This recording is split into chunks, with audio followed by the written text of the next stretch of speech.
Fox Sports. We are Fox Sports. We are Sports Zone. With 2/3 of the season in the books, the Braves lead the National League East by a whopping 11 games and are riding a 6-game winning streak.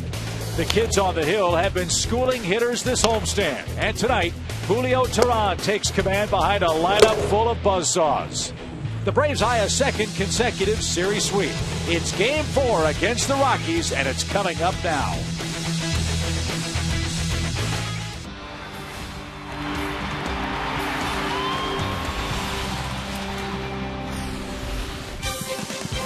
It's been 13 seasons since the Atlanta Braves have wrapped up a perfect homestand of 7 games or more. Today, they try to repeat that feat as the Colorado Rockies wrap up this 4-game series here at Turner Field in Atlanta. And hi again, friends. Chip, Dale, and Joe Simpson with you. The Braves have opened up an 11-game lead now in the National League East, trying to go 7-0 on the homestand, and the good times continue with Julio Teheran going to the mound, trying to finish off the Rockies, and his season, fellows, may have turned the last time he saw Colorado. That's right, Chip. Another young pitcher for the Atlanta Braves. People talk about this staff maybe being too young to go through a pennant stretch, but when they're pitching like they are, I'm not worried about him. But yeah, last April, Julio in Colorado probably never thought growing up in Colombia that he would have a game this cold in the major leagues, but he did a great job then, Joe. And retired 14 of the last 17 he faced, Dale. He was on fire that night. And since that game, he's gone 7-5. And the reason his record's not a whole lot better than that in terms of wins, tons of no decisions from lack of run support. He's lost 2 games this year, 2-0, but the team is 13-7 in his overall starts for the year, so he's keeping him in the ballgame every night. That's the Georgia lottery hitting the jackpot. And he's not the only homegrown Braves youngster that's been hitting the jackpot of late. Jason Heyward has found a home at the top of this Braves batting order. He indeed is leading the streak and pacing the Atlanta offense. We'll talk about Jason Heyward's work as Atlanta's leadoff man when we come back right after this.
Part by AT&T Uverse.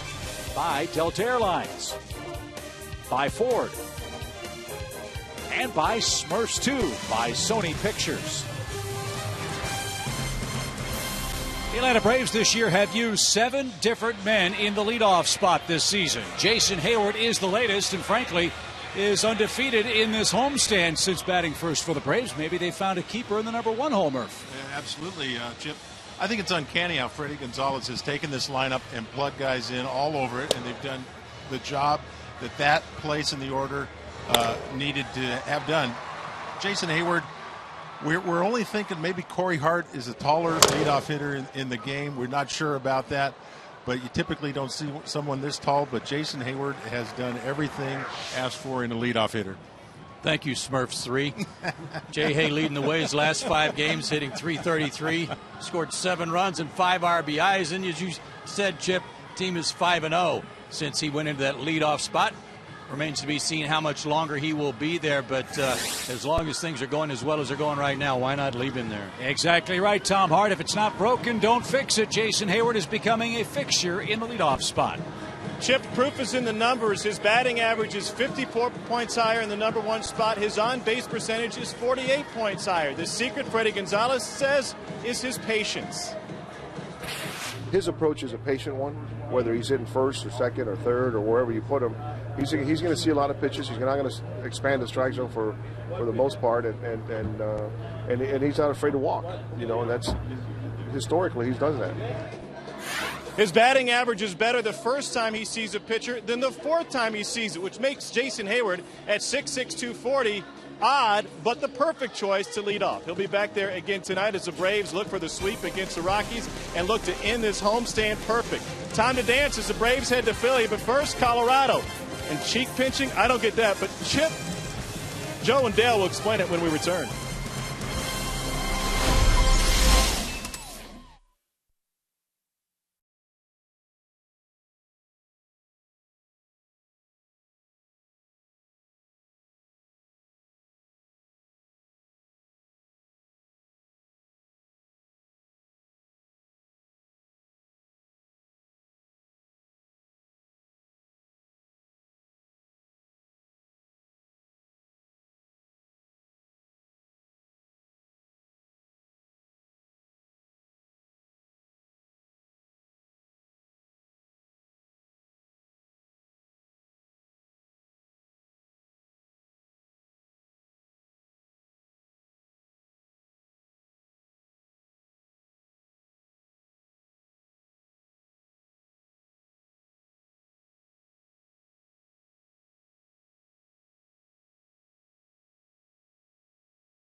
Welcome back to Turner Field. We're still a few minutes away from baseball tonight. We had a rain shower pass over the ballpark about 35 minutes ago or so.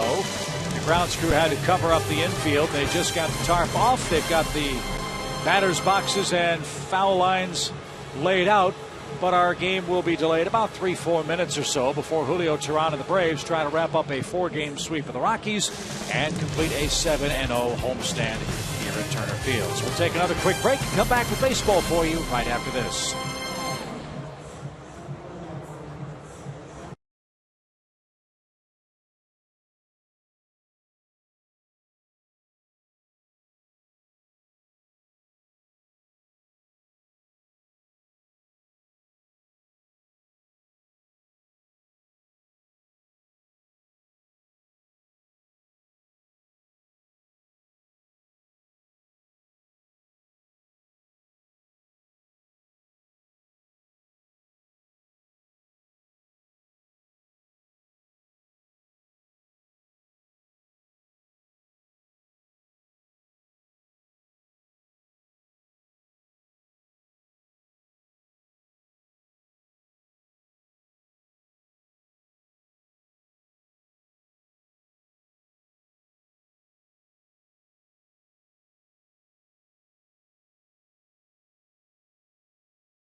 Part by the Georgia Lottery, by the Home Depot, by Toyota, and by Sony Pictures Elysium.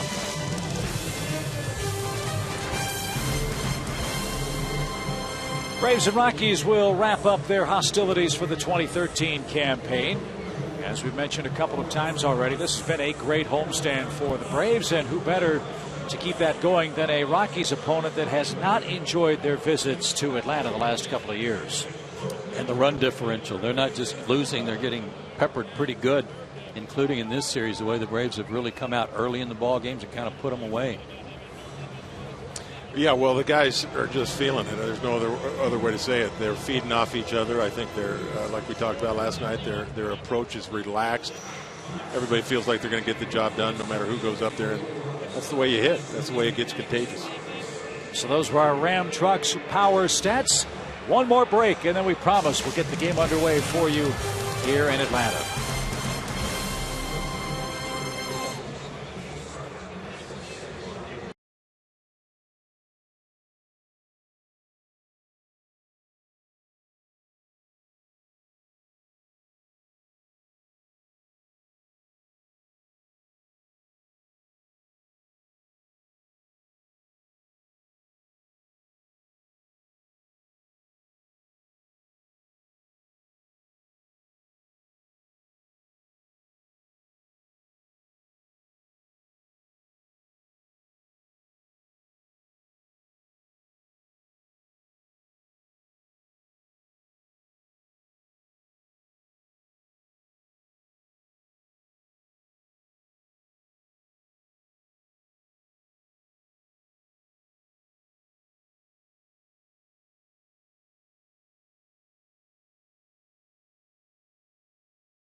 Brought to you in part by Georgia Power, by Ram Trucks, by Crown Royal, and by AT&T.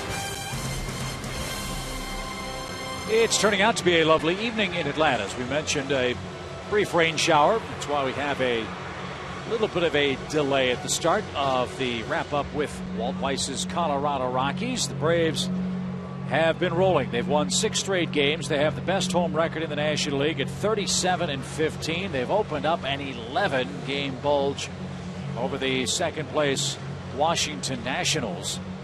And immediately after the game tonight, the Braves will leave town and head to Philadelphia for the weekend and then go into Washington for a 3-game series at Nationals Park. So, fellas, a race that nobody thought would be this wide has a chance to get even wider if the Braves can take care of business tonight and have a successful road trip coming up this weekend. Especially if they win tonight and carry this momentum right into the road trip. The way they're swinging the bats right now, it doesn't matter who's out there right now, Dale. They're just attacking everybody that tries to go to the mound and deliver. I don't envy Mr. Bettis making his major league debut tonight. Yeah, well, we know what kind of start they got off to. Great start. I think I'm kind of anticipating a great finish. Every reason why they should. They're all phases of the game, and they're playing great. They're playing teams that only 7 games did we say against teams that are over 500. There's no reason why they shouldn't just keep that gas pedal down and finish strong. Well, we're 2/3 of the way to the regular season schedule. 54 games left.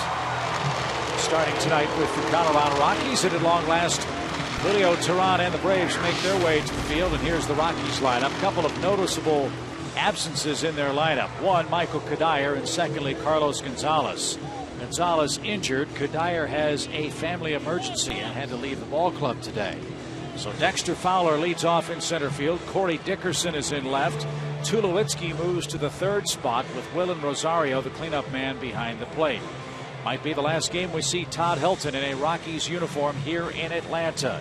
He's at first base with Nolan Arenado at third base. Charlie Blackmon out of Georgia Tech playing right field. DJ LeMahieu's the second baseman. And as Joe just mentioned, Chad Bettis makes his big league debut tonight after a fine season's worth of work at AA. Julio Teheran, 22 years old, 6'2", 175. His last 6 home starts have been beauts. 3-1 record, a 1.93 ERA, averaging in double digits per 9 innings pitched.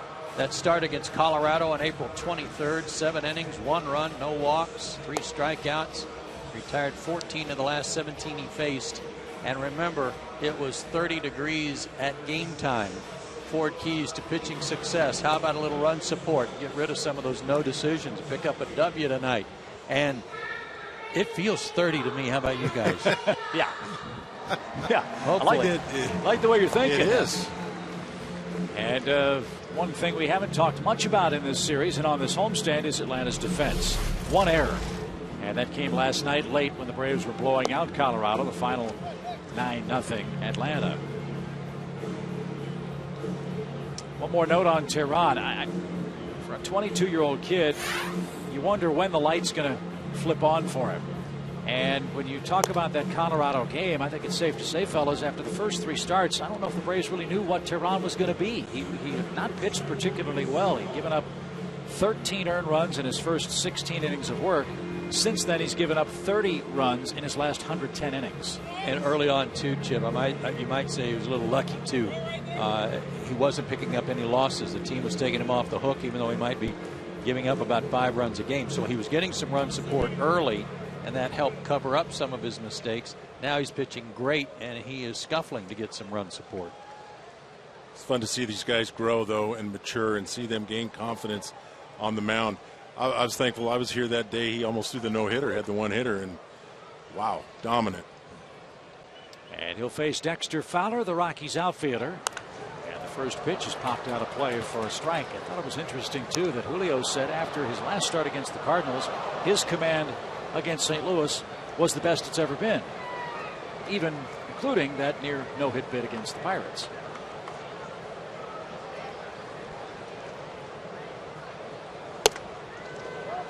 That's interesting. Yeah, that's right, Chip. Interesting comment. But as I recall, you guys remember, it seemed like the Pirates swung a lot of tailing fastballs out of the strike zone, and that's probably what he was referring to. They chased some pitches that day. 2 balls and a strike for Fowler, who's 3 for 12 and has scored 3 runs in the series. Dexter batting .270 overall on the year.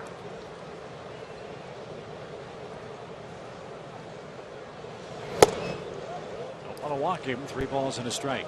He's been on in the first inning in each of the first 3 games of this series, and he has scored twice. Got thrown out trying to steal last night.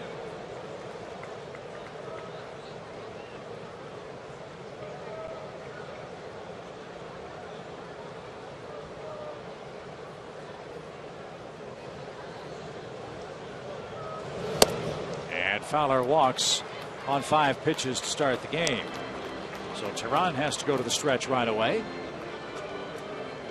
as Dexter Fowler, in his 14 steals, stands at first base. Here's Corey Dickerson.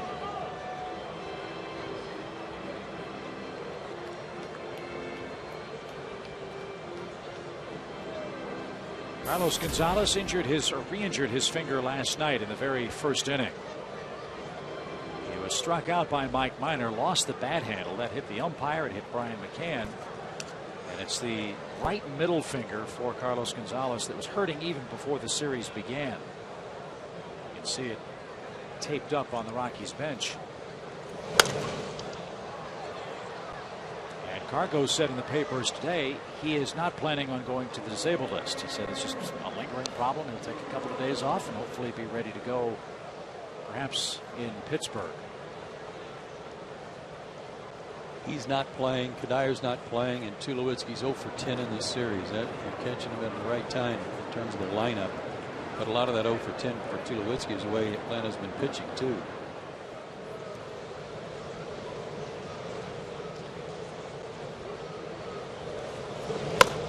A cue shot, tough play for Teheran. Bare hand grab and the throw to first late. So a walk and a dribbling infield hit for Dickerson has it set up for the Rockies, first and second, and nobody out. That was hard to do. Take a full swing and only hit it about 30 feet. Good pitch too. That was my first major league hit. Joe, remember we talked about that's exactly what it did. He took a full swing and that's where it ended up. Couldn't have rolled it out there any better. He showed great power even then. Yeah, well, I planned it. Taking the full swing moved everybody back. Remember?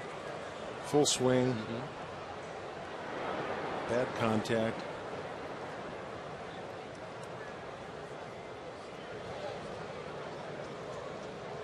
Here's Tulowitzki. Snap throw back to first, and Freeman keeps that on the infield. 1 ball, no strikes.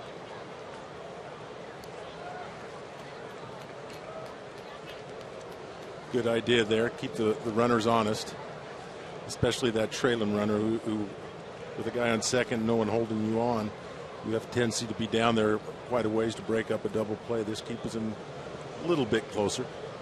Good idea.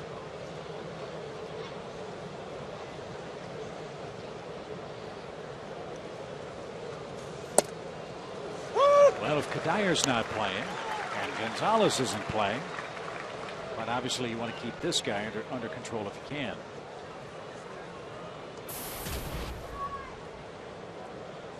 Big numbers again for the Colorado shortstop.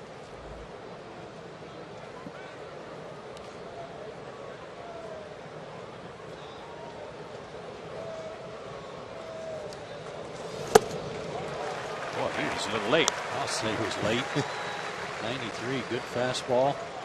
You know, the lineup that Teheran faced out in Colorado, oddly only 2 are in the lineup tonight, and that's Fowler and Tulowitzki. Tulowitzki went 0 for 3.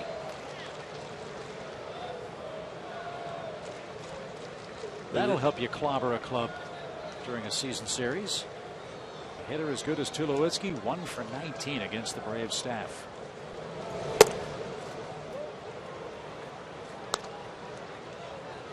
And now 2-2. But you're right, Chip. Even though he's been struggling a little bit, he's probably the guy you identify out of this lineup. Even though he's struggling, still got to respect him. Be careful. Fowler walked. Dickerson with an infield hit. Nobody out. Teheran about to make his 12th pitch of the inning. And Tulowitzki is struck out. A 94-mile-an-hour fastball.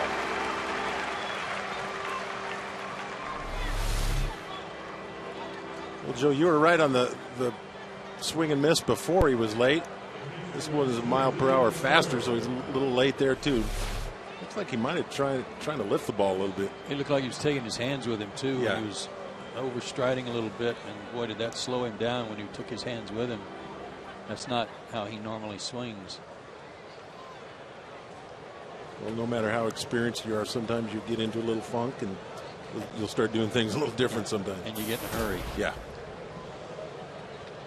Julio, a ground ball away perhaps from getting out of the first inning without a run. Willen Rosario is the catcher. And him off stride with a breaking ball. Strike one.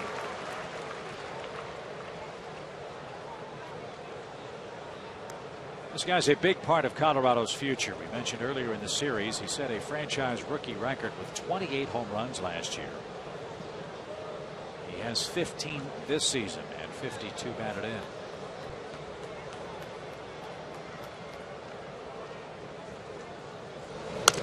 Check swing roller off Teheran's glove. And that's going to cost him a chance to get the catcher. So a walk and 2 infield hits has the bases loaded for Todd Helton. Well, it's too bad. Made some really good pitches and he's had some tough luck here.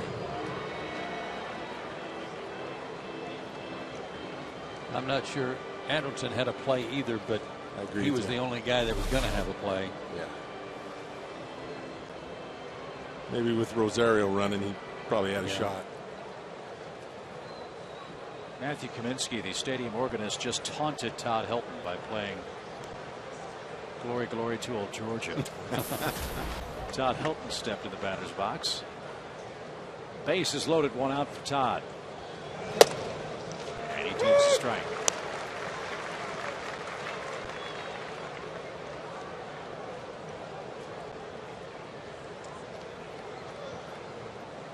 Hard to believe he's only had 4 at bats with the bases loaded this year.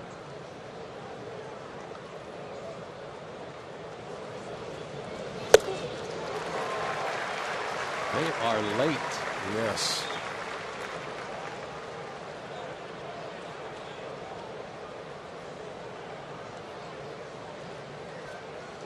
A couple of 94-mile-an-hour fastballs. Let's see if Teheran triples up on Helton.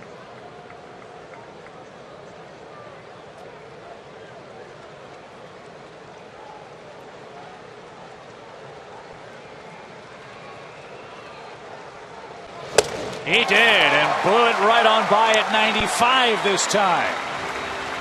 2 outs. Wow, good call, Chip. Good call. 3 straight fastballs. Sometimes you throw fastballs, you think, well, you know, I can waste an off-speed pitch here. It's good Brian McCann recognized that he has got an excellent fastball this early in the game. I love it when there's a guy like Julio that's comfortable throwing 93, but if he needs to or wants to, he can rear back and get 95. That's a nice arsenal to have. Be careful here, though. Arenado can hit a fastball. And he took a breaking ball for a called strike. Needless to say, with the Braves on a roll offensively, this is a big inning, loading them up with 1 out for the Rockies to try to do some damage early and loosen up their bats a little bit. Down to their last out.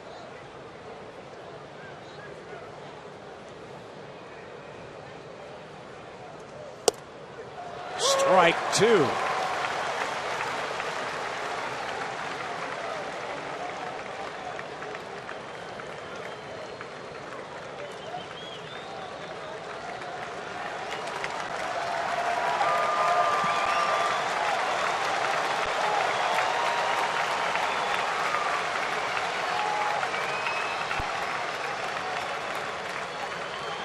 Swing and a miss, struck him out.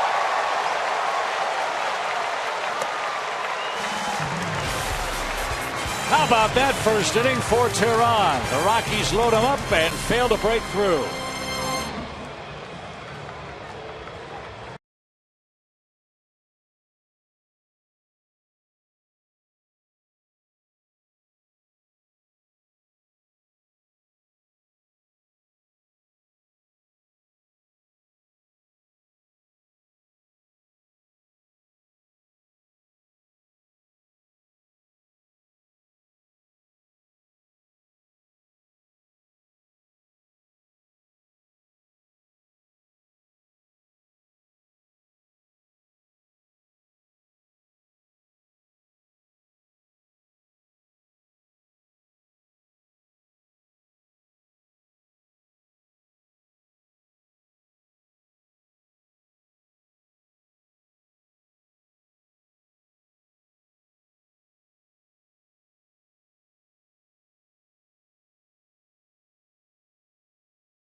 The side after the Rockies loaded the bases and their first look offensively tonight. So now the Braves go to work.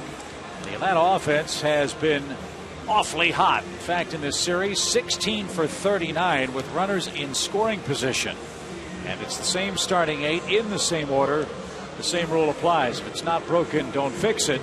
And now they take aim at a rookie making his big league debut for the Rockies tonight. His name is Chad Bettis. He's out of Lubbock, Texas, by way of Texas Tech, where he was a second-round pick of the Rockies back in 2010. He's been at AA Tulsa all year, but he's 24 years old. He's not some young kid that was in AA. He's a little advanced age-wise, but that's because he missed all of last year with severe tendonitis in his shoulder that they just couldn't get calmed down. He's 6'1", 200 pounds. Throws hard, 94-95, good changeup, slider, and curveball. His Ford keys tonight. Well, no more bus if he pitches well. And there are his pitches that he will feature tonight. Curveball probably his 4th best pitch. I thought you were saying the bus part because it might be called Jerome Bettis. Yes, that was what it was about. I thought you meant maybe if he pitches well, he didn't have to go to AA and ride the buses either. That all tied together, Chip. A little slow on the start. We started late tonight. You're bringing it all together for everybody out there that slow on the uptake. I'm proud of you. I'm their patron saint, you know, as Heyward takes a strike over the outside corner. 1 ball, 1 strike.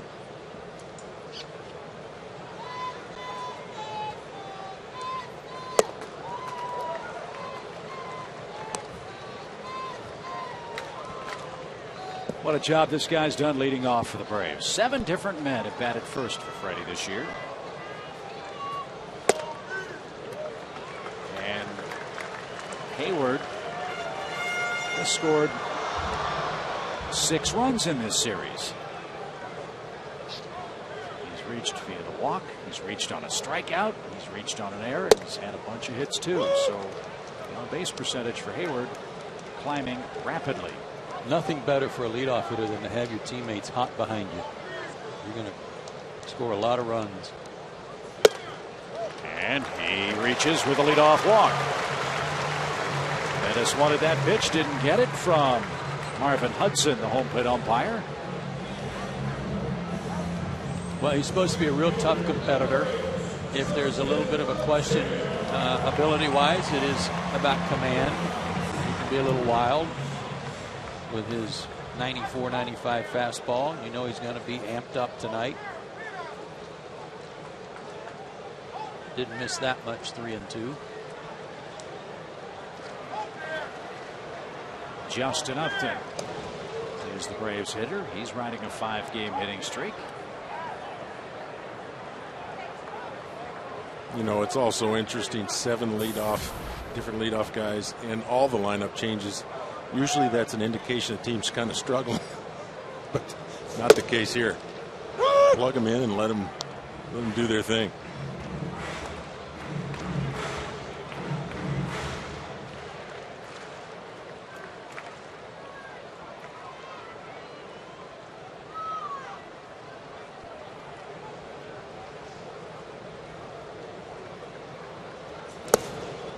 That's in the dirt. Rosario, a nice stop to even the count. You know, when we were out in Colorado, and even I think last year this came to mind, that there were times when Rosario boxing up a few. He was kind of going to his knees to block pitches that weren't in the dirt. That looked a little weird. Yeah, you're right.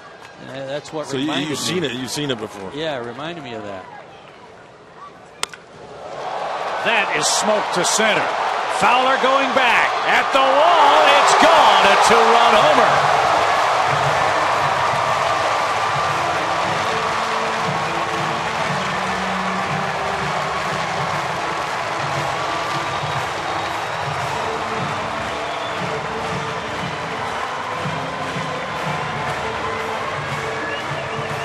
He's pouring it on right now, Murph. He's had a bunch of doubles in this series. His first homer now since July 9th. He's 7 for 14 in the series. Yeah, definitely squaring up a lot of balls. Like you say, he's hit some doubles, and his hit balls on the nose. This one, all you got to do to hit a home run is sometimes just hit an 1/8 of an inch, a little bit down on the ball, and you get it elevated. But another perfect swing from Justin Upton. What a couple of guys you got to face right out of the box. Of course, then you got Freddie Freeman now. This lineup's going crazy, but to see Jason and Justin come up 1-2, it's tough. First home run for Upton since July the 9th. And he starts August 1st with a bang, a 2-run homer, and Atlanta has another first inning lead.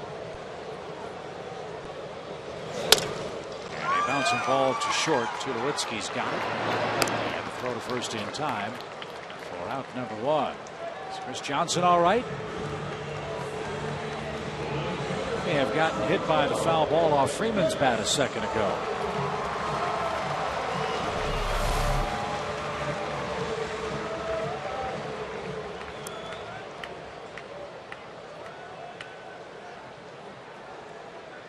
You're right, Chip. Did get him. Gotta pay attention. Gaddis with a high fly to left. That one, though, is playable for Dickerson, and at the edge of the warning track, he's got it for the second out. And especially, I mean, you've got the protection of those screens in front of the dugout now, which are wonderful, but you better not be sitting right in line with an opening. Oh, he's hurt.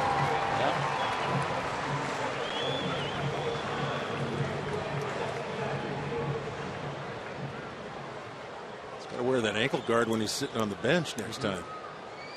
Turn it around a little bit. When you're sitting on the bench, you turn it one way, and when you go up to hit, you turn it the other way. He's probably not thinking that would be very funny. 2 3-run homers for Brian McCann in back-to-back games for the Braves. 15 homers now for the year. And behind in the count 0-2.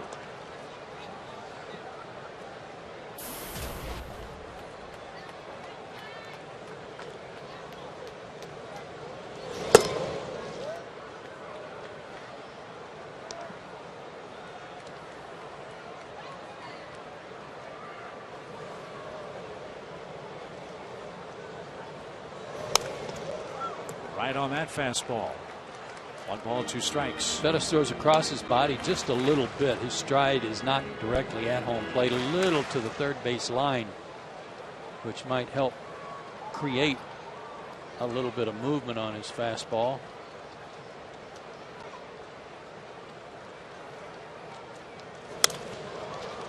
Off flare down the left field line, foul. I know this.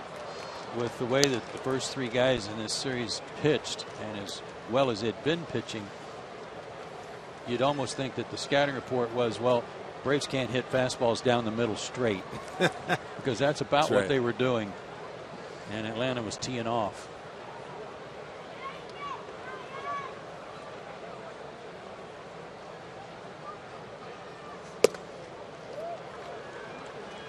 Two and two. And cutting the strikeouts out again last night. 5, I think, maybe 5 or 6 last night. Cutting those strikeouts down, putting the ball in play with authority. In July, the Braves were averaging fewer than 8 strikeouts a game. In April and May, they were well over 9 and approaching 10 per game. So they are putting the ball in play a lot more frequently.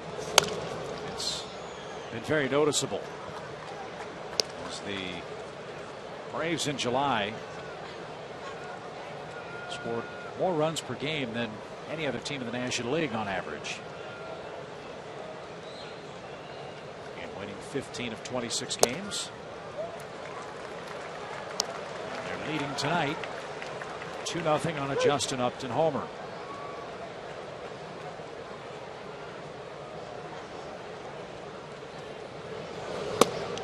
And McCann will take a walk.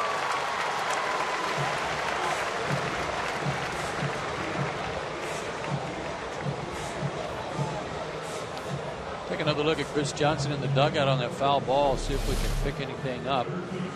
Everybody's ducking, getting out of the way.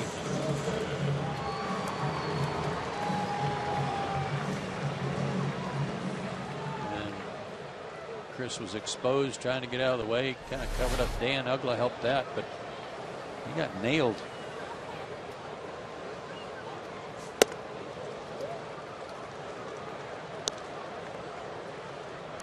Chris is as hot as anybody on this club, if not hotter. A 9-game hitting streak and 6 consecutive multi-hit games.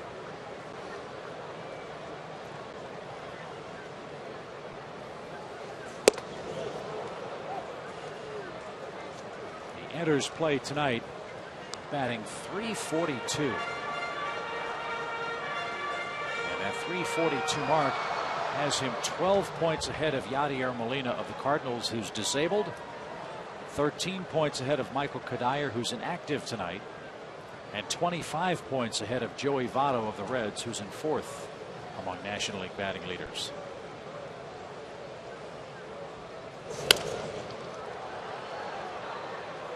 And out of play foul, 1 ball, 2 strikes.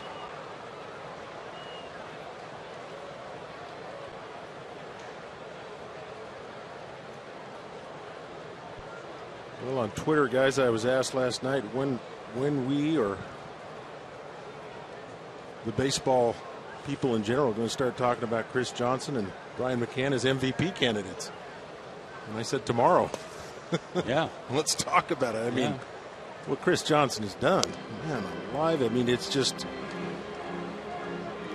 you know, get him in the Justin Upton trade to fill in for Chipper, and he's hitting .341.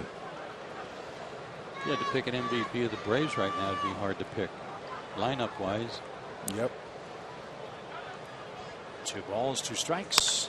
And Johnson inside, outs that ball into right field. That'll drop for a hit. A 10-game hitting streak for Chris Johnson. And McCann stops at second base with 2 outs.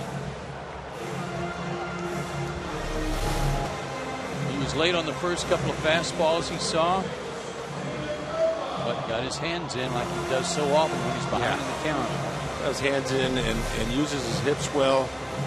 Still feeling that a little bit. It looks like he's just pointed there. Yeah, stretched that out a little bit where he got hit by that foul ball from Freddie Freeman. But good swing there again from Chris Johnson. A lot of good swings out of that kid. The Rockies really hoping that Pettis can give them some innings. Their bullpen's been used a lot. As Joe mentioned, their starters in this series have been pitching great baseball before coming to Atlanta.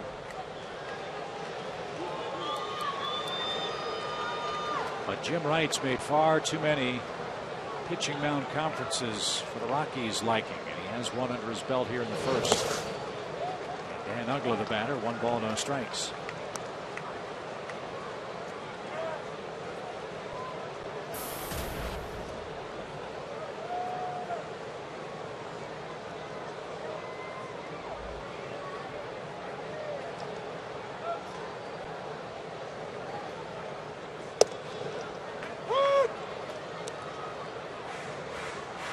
Dan's about the only guy on the whole team that hasn't been able to really join in on the offensive parade in this homestand.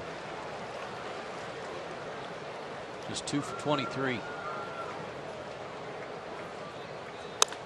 That's pulled toward Arenado at third. He's got a long throw and a very good arm. Perfect play ends the Atlanta first. Heyward walked, Upton homered to straightaway center. And after one, Julio Teheran and the Braves lead the Rockies again. It's 2-0.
In the first inning, Atlanta leads 2-0 on a Justin Upton home run. Julio Teheran had the bases loaded, 1 out, struck out Todd Helton and Nolan Arenado, and got out of the top of the first inning without giving up a run.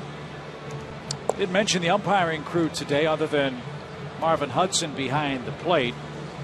Last night, Marty Foster was hit on that pitched ball that grazed off of Andrelton Simmons' jersey. Hit him right in the left forearm and knocked him from the ballgame. That's why Clint Fagan has joined this crew. Jordan Baker and Tim McClellan also on the base paths. And Joe, do you have an update on last night's umpire? Yeah, it was a deep contusion, no broken bone, but it hit him in a spot where he got hit with a foul ball earlier in the week. So just added on to that. Well, it looked ugly when he had to come out of the game.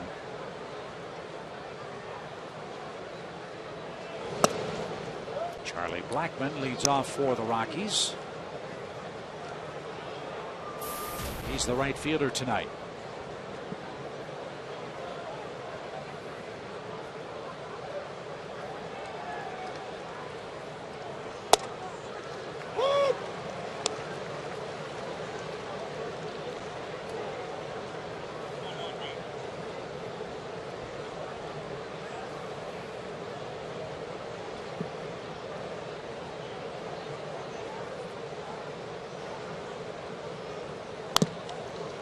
Got his degree while he was at Georgia Tech. Bachelor of Science degree in Business Administration with a concentration in finance. Sounds like a future Scott Boras when his playing days are over. 1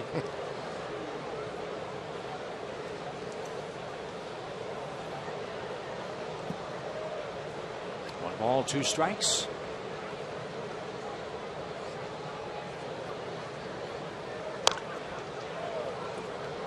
Blackman stays alive.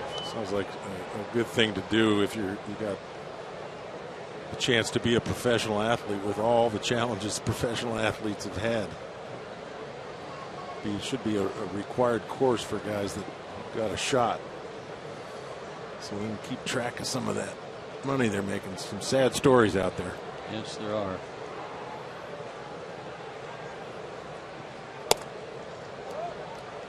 That's way outside. 2 balls, 2 strikes.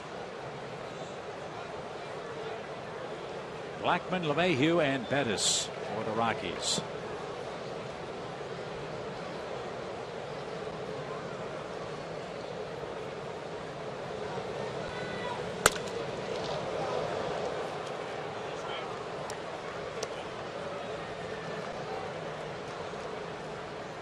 "17 straight innings in this series. The Rockies have failed to score a run. Teheran tries to make it 18 straight here in the top of the second. Well, it's going to be frustrating for them to have a chance in the first inning like they did, and then just to get really just blown away.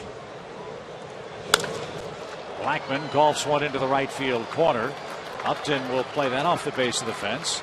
And a good at bat for Blackman results in a stand-up double.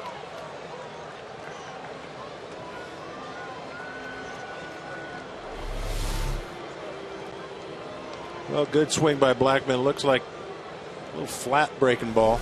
Joe, is that what you saw? That's what I saw, yeah. It's like he was trying to throw a cutter and somehow got out around it a little bit and it didn't do much. Third start of the series for DJ LeMahieu. He's batted second in his first 2 starting assignments. But with all the changes to the Rockies lineup, Walt Weiss has him hitting 8th in front of the pitcher.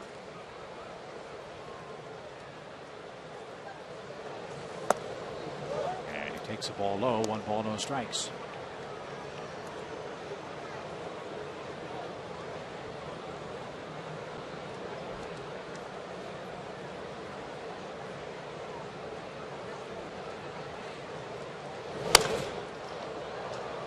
Even count now, 1-1. LeMahieu, 3 hits in the series. He scored a run as well. And fellas, a rare Rocky that doesn't possess an awful lot of power. Just 1 home run so far this season.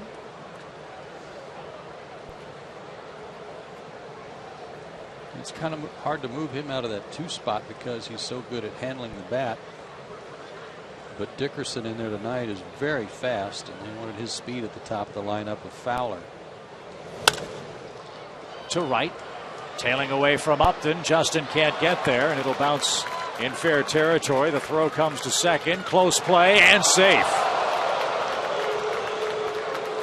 LeMahieu legs out a double. Blackman stopped at third, and they're at second and third with nobody out for the pitcher. Well, first of all, it's a good piece of hitting by LeMahieu trying to get that runner over from second base, but it also caused Blackman to go back and tag, so he only advanced to third base. High fastball here that was fought off, and then Andrelton Simmons did a great job here of deking LeMahieu. That's what acting like there was no throw coming. Play, yeah. Just missed getting That's a bad feeling when you're heading to that base and someone's deking you like that and you think there's going to be no play and all of a sudden they put a tag on you. Well, you may think too that's not good base running, not being able to score on that. But with no outs, you got to make sure you get to third in case he does make a diving catch. Now with 1 out, you go halfway. At least that's the rule of thumb, and then when it falls in, you can score. Yeah, but with no outs, yeah. Even if he had come off the bag some, I'm not sure that after the ball dropped, you'd have had time to score. Right.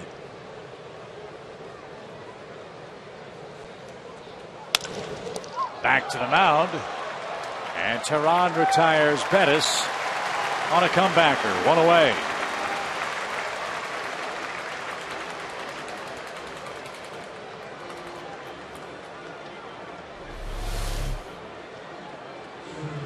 Does a good job here. The first thing you got to do is look that guy back at third. Make sure you look at him, force him back to third. Of course, if he's too far off, you got a shot at him.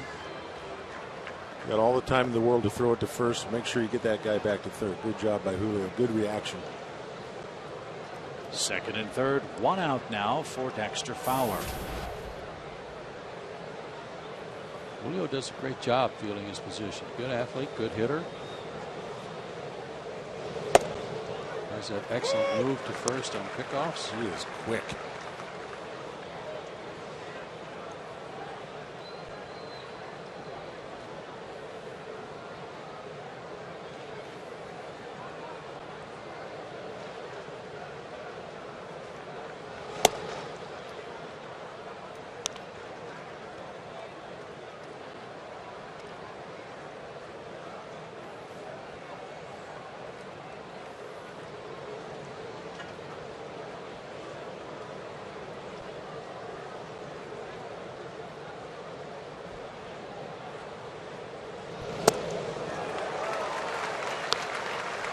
That is a beauty. 75 miles an hour. Well, he's throwing a fastball 95, and he throws, you know, that differential. Again, if you're going to throw that over the plate, it's really hard to adjust to.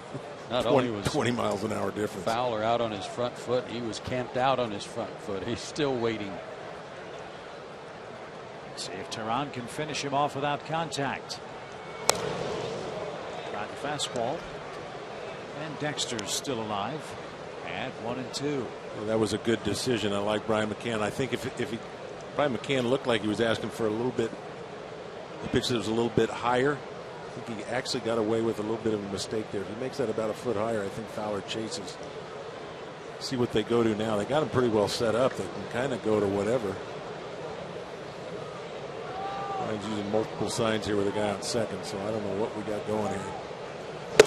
Another high fastball. Yeah, he wanted it up again. Remember the one he struck out Helton on was up and in, and rode up out of the zone. And that was that ball moves in. I don't know if he plans on that. Some guys don't exactly know when that's going to happen.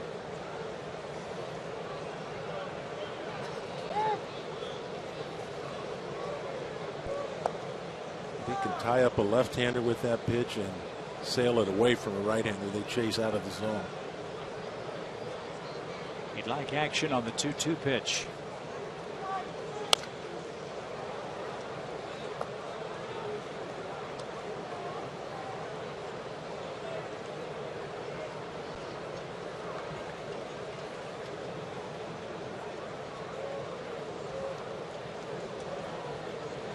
Blackman's at third, LeMahieu's at second. 1 out in the Rockies' second inning.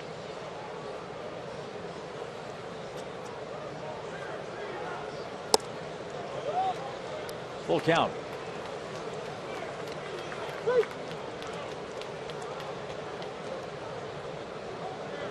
Again, not a bad pitch there. Tried to go to that back foot slider and just couldn't get Fowler to chase. I like that pitch again, except the way the Braves are swinging. I think we're going to get a lot of runs. I'd like to see the fastball here. He lost Fowler with a breaking ball. Dexter walks for the second time in the game, and the bags are again full for Colorado. The only problem with that pitch there is if you don't get him to chase.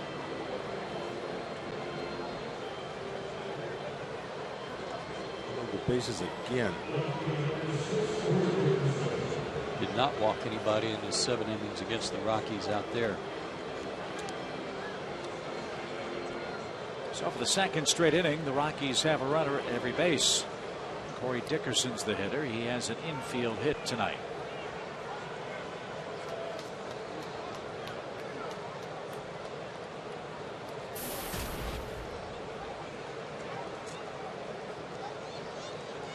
This guy's had some at-bats in this series, and he's been aggressive early in the count each time.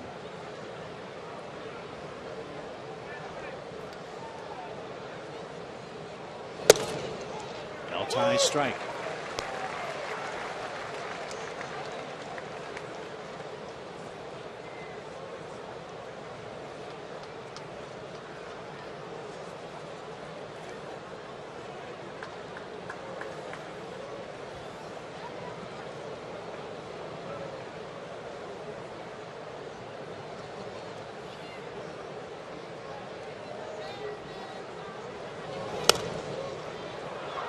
Now he can toy with the Rockies hitter. He's way ahead, 0-2.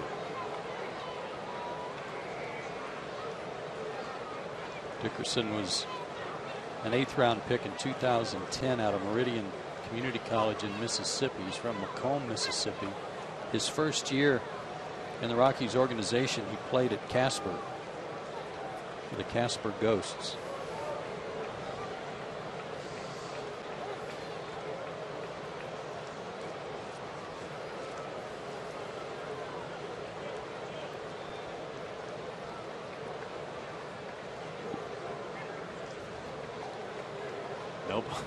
No balls, 2 strikes.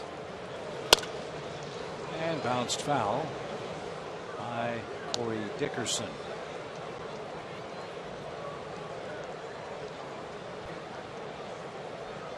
Say this, the Rockies are forcing up the pitch count for Teheran. He's up to 43 now. With only 1 out in the inning. Blackman, LeMahieu, and Fowler, the Rockies runners.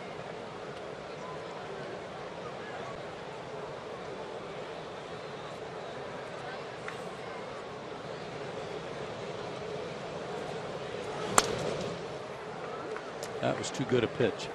That was not where Brian McCann wanted it. He wanted a good fastball down and away, but that one got a good part of the plate and gave him a chance to put it in play. Fortunately for Julio, he just fouled it off. Yeah, got away with one there, but you're right, Chip. It's the pitch count that you start getting concerned about early on here. Another 0-2.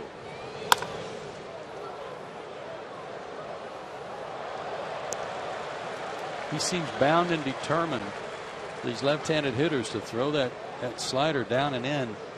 And so far, it's not his best pitch tonight.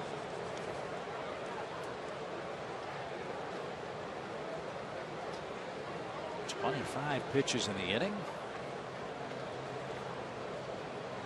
Let's see if they try something else. Off the fists into the seats.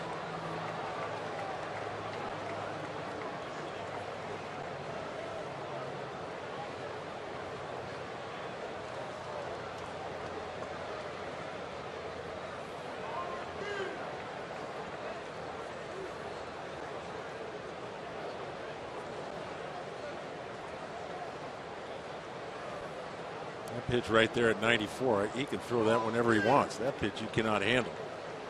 Challenge, like you say, when he goes to that breaking ball too much, is making a mistake. Another foul ball by Dickerson. That was a straight change. Is that a straight change? Yeah. And in a good spot. Yeah. Brian just couldn't hold the foul tip. Good to see him mix up his off-speed stuff with a straight change as opposed to going back to that breaking ball. Now it's set up for that good tailing fastball.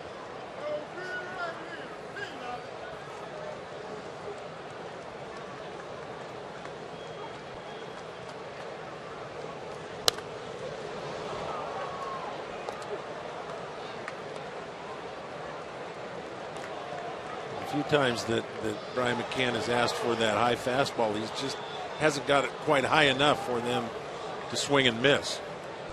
Down a little bit and they're fighting it off. If you could elevate that a little bit more, I think we'll get a swing and miss or a pop-up.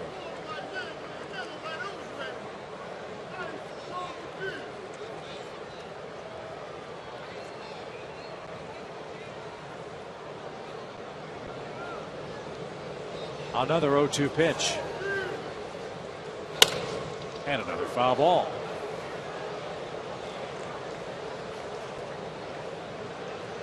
I think Brian, at least on appearances, he's asking like for a fastball away. He's asking for a fastball up, but he's throwing them for strikes. Yeah, you know, he wants him to waste a pitch off the plate, and good point. Yeah, he's not getting it out there. And I think that's what Brian's telling him.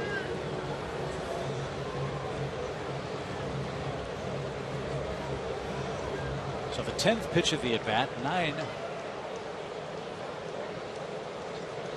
9 strikes. First 9 were all strikes. Dickerson. Well, it's hard to lay off a high fastball out of the strike zone at 94, 95. These guys are good enough hitters to fight it off. Really interesting to see what happens here. Fly ball to right and well hit. Upton goes back and on the warning track, leaping try, makes the catch. The runners tag. One of them scores to make it a 2-1 game, and on an 0-2 count, Dickerson just missed a grand slam. Blackman scores. LeMahieu to third. Fowler to second. It's a 2-1 game. Looked like Justin misjudged it a little bit. He thought it was against the fence. He was going to rob it. He was 4 or 5 feet in front of it, but good play by Justin. But another strike, Joe. Well, unlucky. Is that same pitch? Yep. It's that same breaking ball that kind of flattened out. Looked like he was trying to throw it down and in, and left that one out far enough out over the plate where Dickerson could get a good piece of it. Julio was fortunate there. Yes. And now Tulowitzki, who took a slider and asks if it was on the check swing or it was a strike. It was a strike. First runs for the Rockies since the second inning of Game 2 of the series.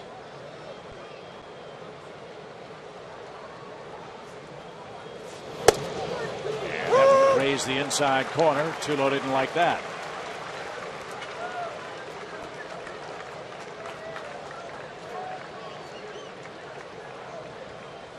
Here we go with another 0-2 count, Joe. We'll see if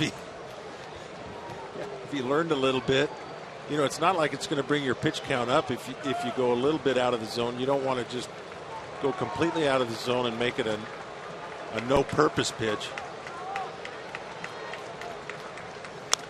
The 33rd pitch of the inning. 26 of those 33 pitches have been strikes. And that pitch looked like it was in off the plate. Looked like he had run that one in on him enough, but Tulowitzki spoiled it. Although this is how pinpoint your control needs to be at this level. It needs to be even further in, don't you think? Mm-hmm. Yes. Because Tulo can hurt you with that one. Oh. Teheran with a long look in. And it just missed, apparently. 1 ball, 2 strikes. Yes, it did. Tulo's argument on the pitch earlier in the count paid off for him. Just wide, according to Fox Tracks.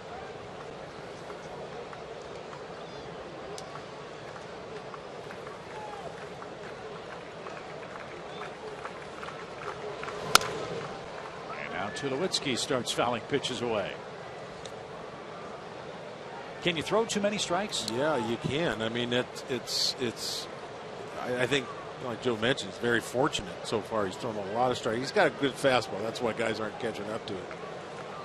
It's just that you can still waste a pitch, but make it effective enough so you can get the guy with the next pitch. Right. And just so many balls in the zone, you're living dangerously.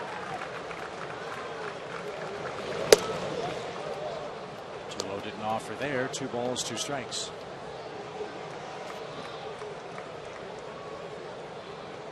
Tom Glavine has told us, Dale, that new in vogue pitch of trying to go upstairs and a high target from the catcher. Some guys can't do that. They're just not conditioned to do that because they're trying to keep the pitches low. Good point. There's a called third strike, and Tulowitzki argues again. Teheran has made his best pitches when he's been in big trouble. His 4th strikeout strands a pair of Rockies in scoring position, and Atlanta still leads by a run.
Game, 4 of them in scoring position, and after Troy Tulowitzki was called out on strikes, he was arguing, and was tossed.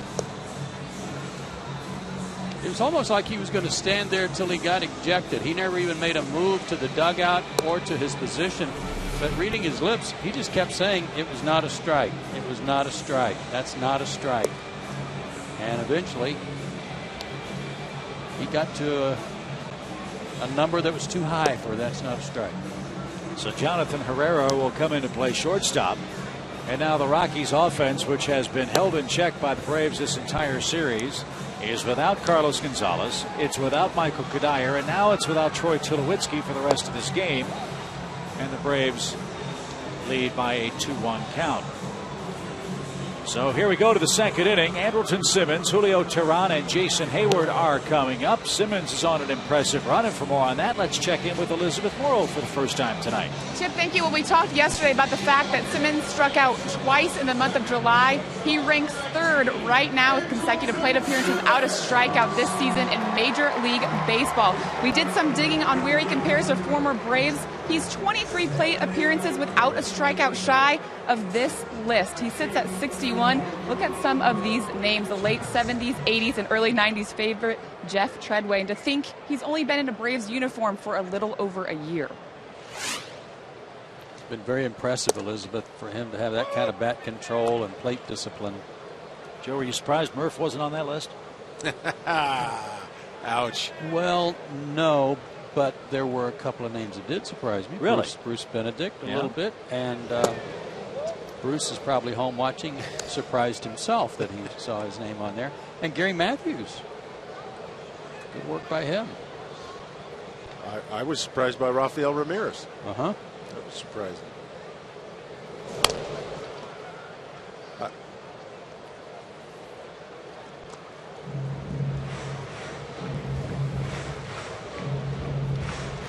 Wow. Oh, you got me. See? I went 34 plate appearances. That's only about 5 games. 6 games. That's not that good. Well, the reason we point I hope this we out. don't put any other comparisons up. Yeah. But in this day and age in Major League Baseball, it's different. runs No like question. these for Simmons are so rare nowadays. No, it is. It's remarkable.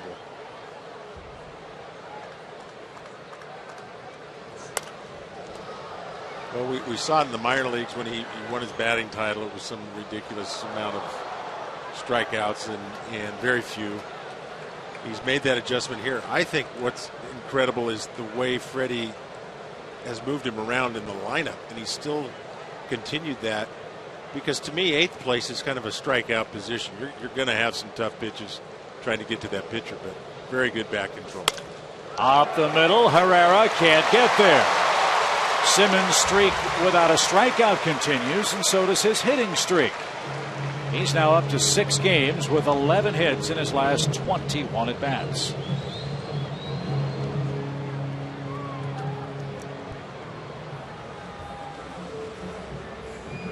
Another leadoff man aboard. And a good hitting pitcher up there in Julio Teheran. The other thing about Andrelton is he's aggressive. I mean, he's not just trying to put the ball in play and make contact. He's not a make contact guy, even though he's doing a really good job of that. But he's aggressive. He's got great pop. He's getting stronger. I'm just surprised with his aggressiveness that he's able to make that much contact. Teheran slaps one to right. That's going to get down and under the glove of Blackman. Simmons around third will score. Teheran's at second. It's 3-1 Atlanta.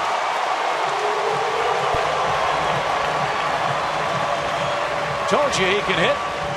It's a run-scoring double. And because of the way it worked with him showing bunt, pulling the bat back, and slicing one, Andrelton Simmons had to figure everybody was on board for a bunt, and he was off to the races, despite the fact that Blackman very nearly caught that ball. Yeah, it was an amazing read, because you're right, Blackman did have a shot at that, but Boy, all you want out of a play like that is a ball on the ground because everybody's charging for the hit. He ends up hitting the ball. You're getting a double. Like you said, Chip, he's got good back control too. Good hitter. So Bettis right back in trouble, down 2 runs again in the top of the order for the Braves. Jason Heyward. Well, I don't remember anybody bunting for a base hit lately, but everything else they've done offensively. Yeah. Here's another fake bunt for a double. Everything they do. I'd like to see Jason bunt tonight. It's one thing he hasn't done lately as a leadoff hitter. Not now. I don't want to see him do it now. Maybe later on.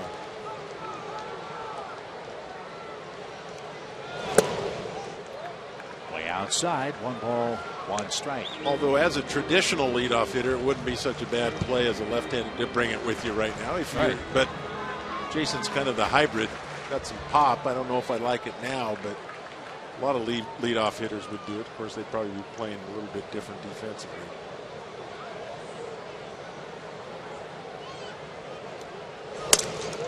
Serve towards short, and Herrera's got it for the first out of the inning. Jason tried to hit it the other way and is retired for Justin Upton, who scored the first 2 Braves runs with a 2-run homer in the opening inning.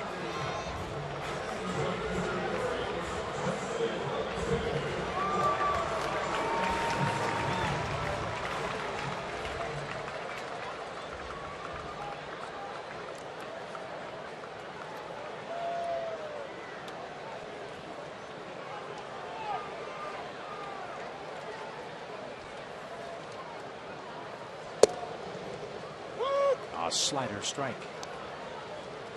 0-1. Reading up on Bettis before the game, there was some talk that this guy was in their plans to be a late inning relief pitcher, maybe even a future closer.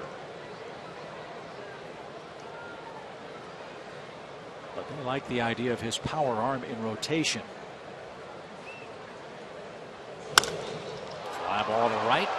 Again, Blackman will have a play. This one shy of the track. And tagging in, moving up 90 feet is Teheran. He'll stand at third with 2 outs. Productive out for Justin Upton. Runner at third, 2 away. Braves have added a run in the second. In time for tonight's Cold Hard Fact, brought to you by Frost Brewed Coors Light. Gotta love this. The month of July. Braves won 15 and 11, but led the National League in runs per game, and their average with runners in scoring position really skyrocketed. Only the Dodgers had a better batting average and slugging percentage. Freeman wears out the Rockies. Let's see if they give him much to hit. They fouled a fastball straight back. It's 0-1.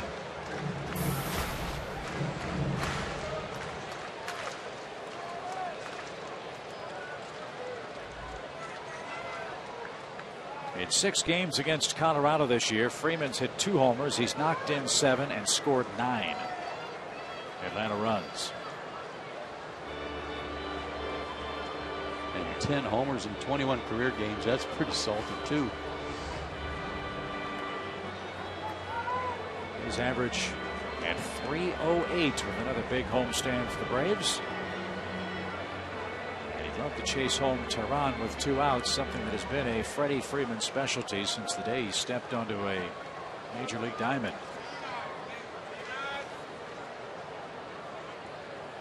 33 2-out RBIs for Freeman this year. I think he had 42 all of last year.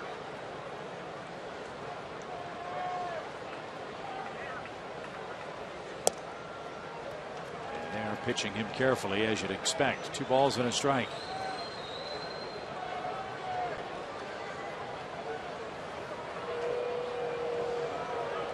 And they'll pitch him as carefully as you can. They'll walk him. First and third for Gaddis.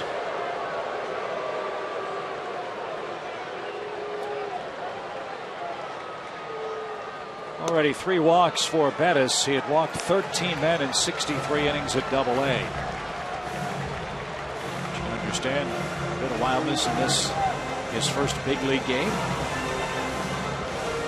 Kevin Gaddis is only 3 for 16 in this series. Got a big hit with the bases loaded the other night. but he's also put some good swings in the ball where he just a fraction off, including his last at bat, or his first at bat tonight when he flied out deep to left. Just missed it.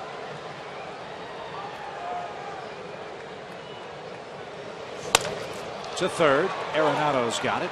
And he'll go the short way to second, and that retires the side. Julio Teheran doubles home Andrelton Simmons and extends his lead after 2.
To be hot. 3-1 is your score after 2 innings.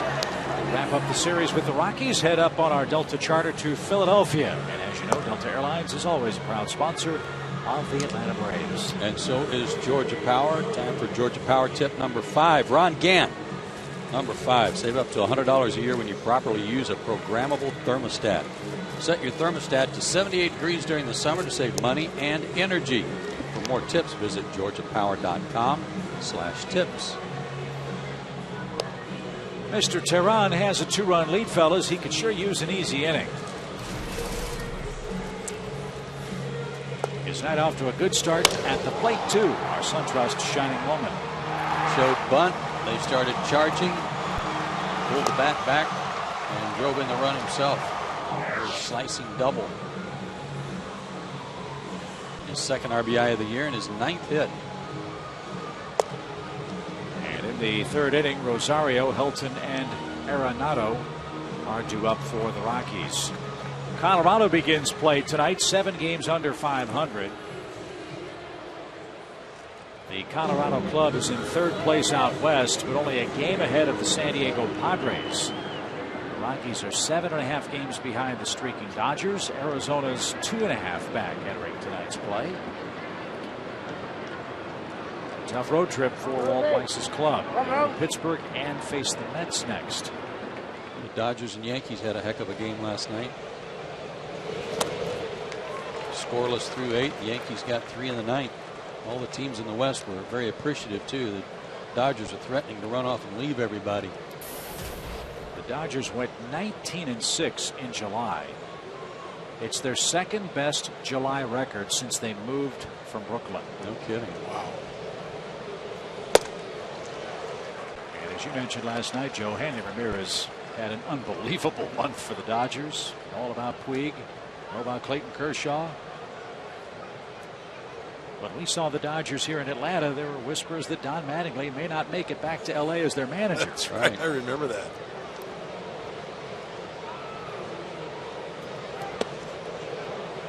That was just a little low.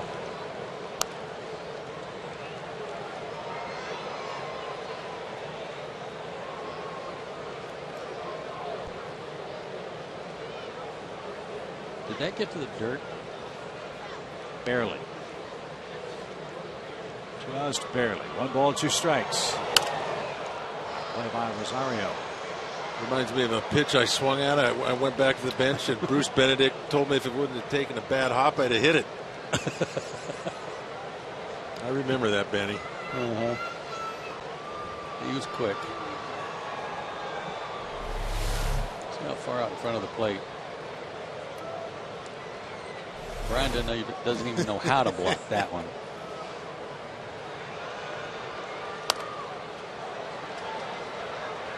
Out of play again by Rosario. What was that pitch, Joe?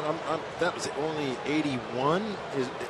Is it a slider? Or is that a cutter? That looked like a straight change to me. Straight change. Yeah. Okay, because his must have been a change. Obviously, 81.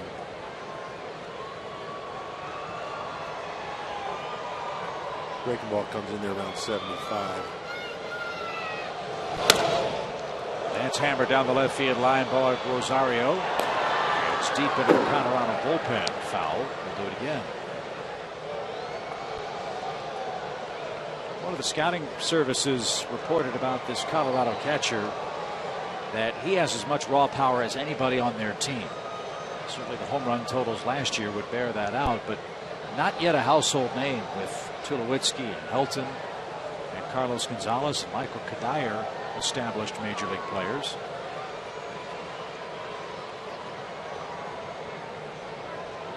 Rosario's got a very strong big league power bat. And Teheran not getting the outside corner.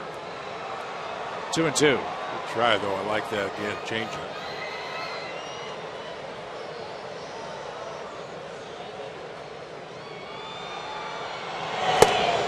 Another off-speed pitch. This time Rosario missed it. That was a good breaking ball there. That was a hard breaking ball. Yeah. Okay. Yeah. Because you've got that slow one that this one's about 84, I think. Or 80, low 80s. 83. So a little bit more of a slider, a little bit more of a slurve, whatever you want to call it. Good pitch. 33 pitches to the last 4 hitters.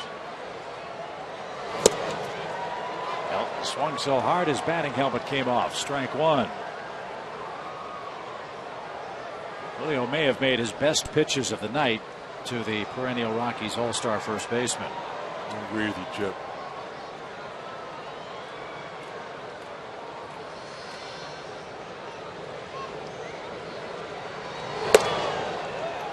Bullpen should be in good shape tonight. If the pitch count continues to mount for Julio and he has to come out early. Since that first game of the series when Beachy only went 3 2/3 and it was all hands on deck from the bullpen. Good work from Alex Wood, 7 innings, and then Barbaro pitched the last 2. Minor, 7 innings last night. Ayala pitched the last 2. So everybody's well rested, I would say, except Luis Ayala tonight.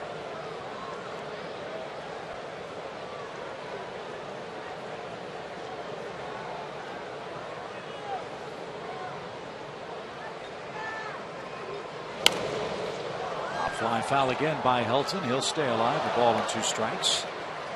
Braves, though, are playing a man down tonight. Gerald Laird's still not available. As we reported last night, he underwent a procedure to help remove a kidney stone. And Gerald's going to be unavailable for at least the next couple of ball games for Atlanta. Yeah, maybe through the middle of next week, which you would expect the Braves to do something there to replace him. Put him on the DL if he's not going to be able to play till maybe next Wednesday or so. You're right. Yeah, you're right at 2 weeks. Yeah, you retro it last Thursday, right? And you get another body up here to help Freddie Gonzalez's bench, I would assume. Helton strikes out looking over the outside corner. A perfect pitcher's pitch.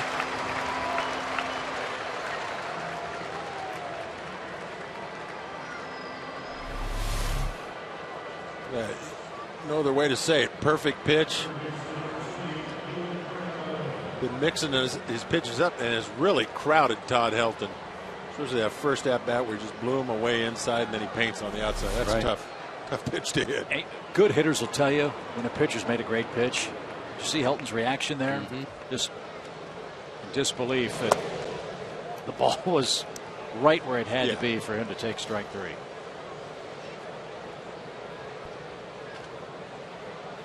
So 2 outs for Nolan Arenado.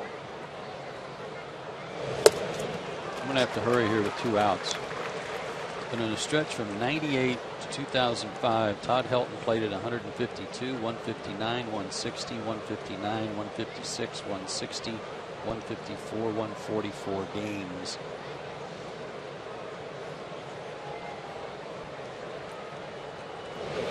And in those seasons, he hit 315, 320, 372, 336, 329, 358, 347, and 320. 372, 358. Yeah. Those are area codes. That was between 98 and 2005. And you hadn't had a lot of fall off since then, but Yeah, that's some hitting though.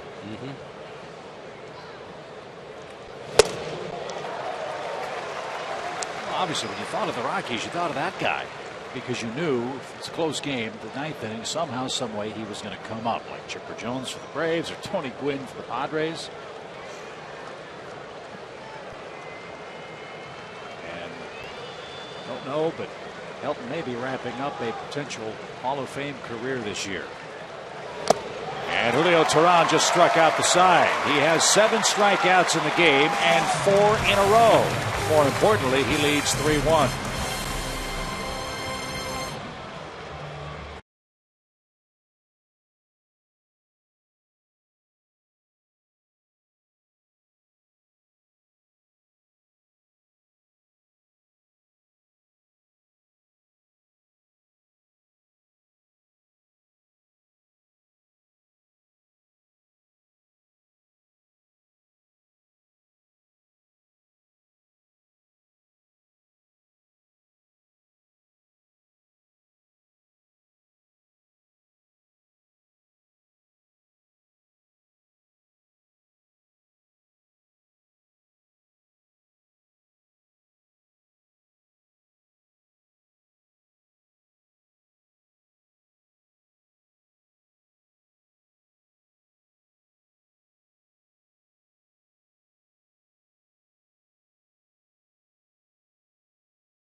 The 3rd inning tonight.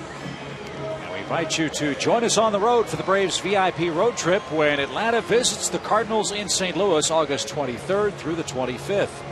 This amazing trip includes hotel accommodations, lower level game tickets, a meet and greet with Craig Kimbrell and Evan Gattis, and a whole lot more. Get this package today at Braves.com/VIP.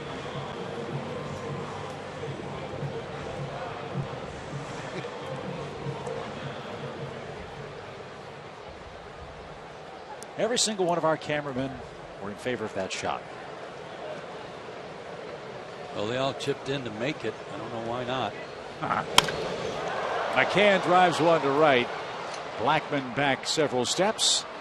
And on the first pitch of the 3rd inning, Bryan flies out for out number 1. Yeah, he flew out, but that was another pretty swing. Just got under it a tad.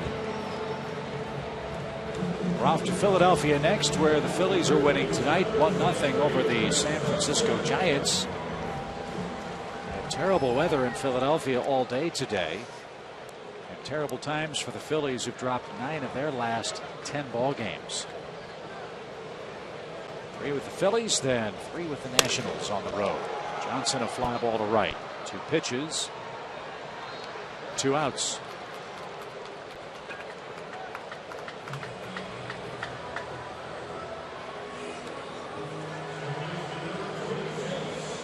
Ugler rolled out to third in his lone at bat tonight. Cardinals are in Pittsburgh trying to avoid a 5-game sweep to the Pirates. So far, so good for St. Louis. They're up 4-0 in the 5th inning of play. It's been a disastrous road trip for the Cardinals, who've lost 7 straight games. And they enter play tonight 2.5 games behind Pittsburgh in the National League Central.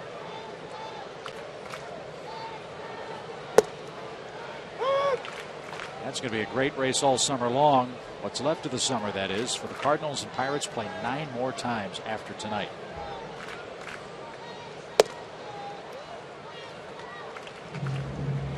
This Rockies team goes to Pittsburgh. It'll be interesting to see if Pittsburgh's able to maintain their intensity once St. Louis leaves town.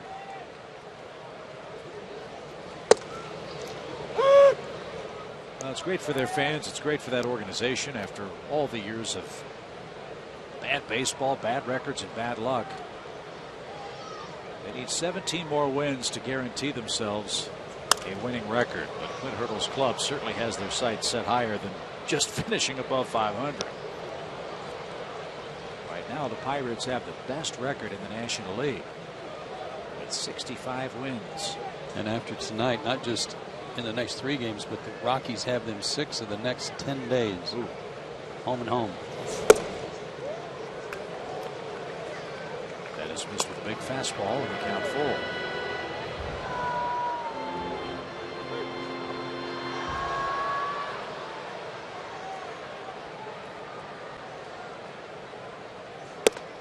And Ugla takes a walk. 4 walks for Bettis tonight. And Simmons stands in with 2 outs.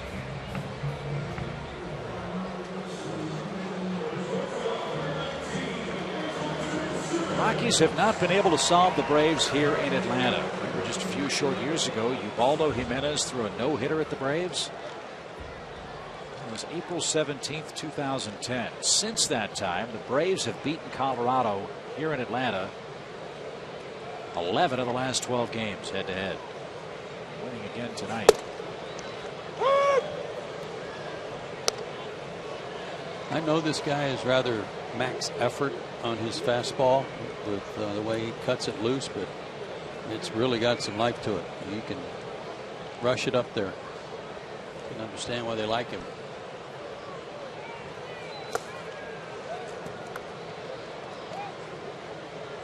One ball, 1 strike.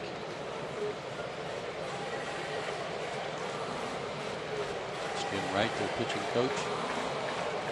And to make room for Bettis on the roster, the Rockies sent Jeff Francis back to the minor leagues today.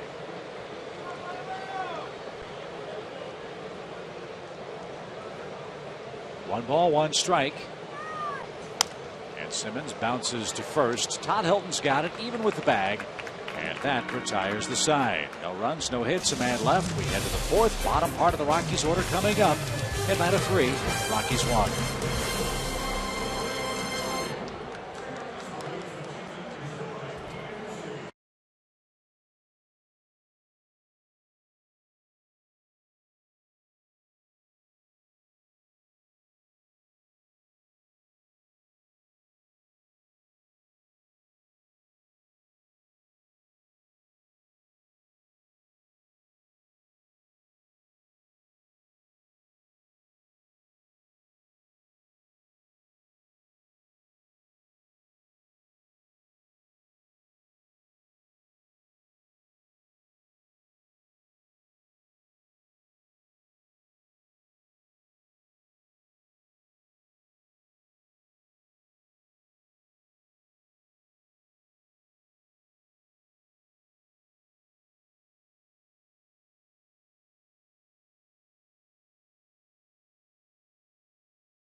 Tonight and all season long, Braves baseball on Sports South is being presented by Academy Sports and Outdoors.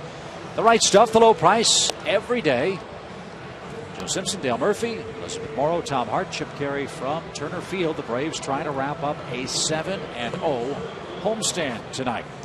They're taking aim at a rookie starter tonight. They'll do the same tomorrow, as you'll see on our Chevron upcoming starters. That doesn't happen very often, does it? Back-to-back games against a major league debut. This one, Ethan Martin.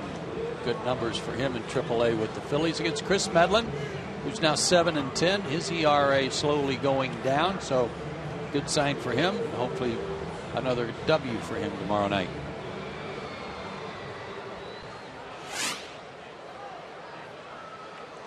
Possible good opportunities for the Braves to get a couple victories against a couple of young pitchers. Like you say, Joe, it doesn't happen too often where you got major league debuts back to back, but they've had a few good breaks as far as missing good pitchers as well. I think they've missed Clayton Kershaw both times with the Dodgers. So who else? We've missed somebody else. Harvey a couple times. So haven't seen Jose Fernandez for the Marlins yet, and we're going to miss Cliff Lee tomorrow. It's his turn to pitch tomorrow night. He's got a bad neck. Charlie Blackmon with a bullet foul. Get out of play to even the count. Chris Medlin has not had the best of success against the Phillies this year. 2 starts, 0-2, and a very high ERA, so he'll hope to atone for that.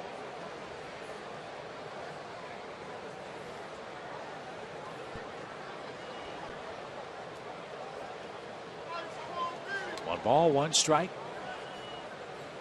for Charlie Blackmon. Teheran struck out the last 4 hitters he's faced, and is ahead of the Rockies right fielder.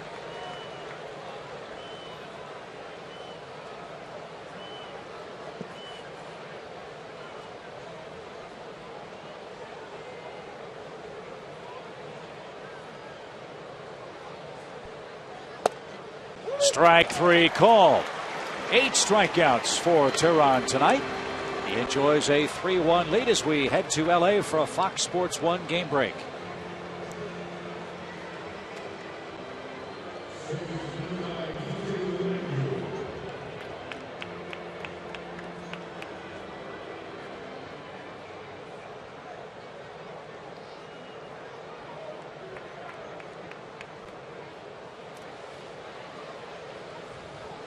Thank you, Molly.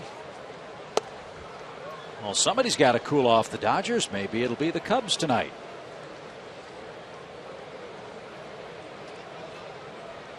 LA at 57-49.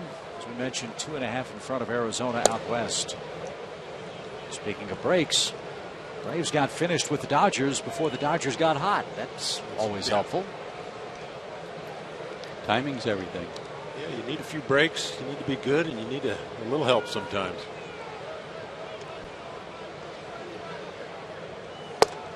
Meanwhile, command and stuff for Teheran is locking in. Rockies had big chances in the first and second to do some serious damage. Didn't do it.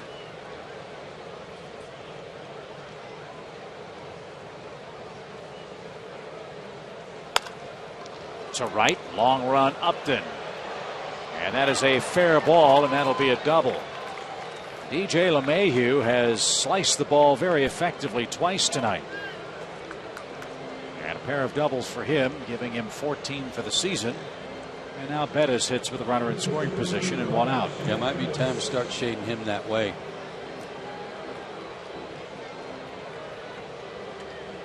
There's a guy who bats in the second spot in the order a lot.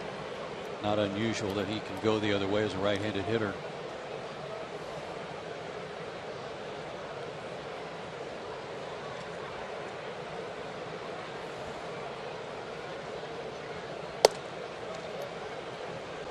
Ball 1 to Chad Bettis. Mentioned earlier he's from Lubbock, Texas. I don't know if they still have this semi-pro team there, but they used to have one of the great summer league teams, the Lubbock Hubbers. Called that because of it being a hub for transportation companies, semi trucks traveling across the country.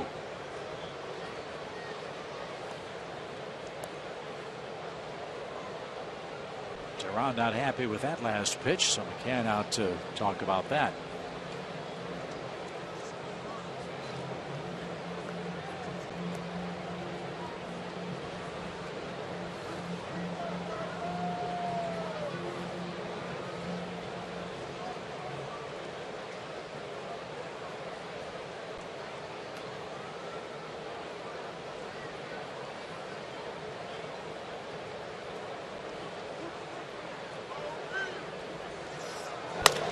Ground ball to the right side with a runner going. Teheran to the first base bag, handles the flip from Freeman. LeMahieu at third base took a big wide turn and thought about maybe breaking for the plate, but wisely held on with the top of the order coming up and 2 outs.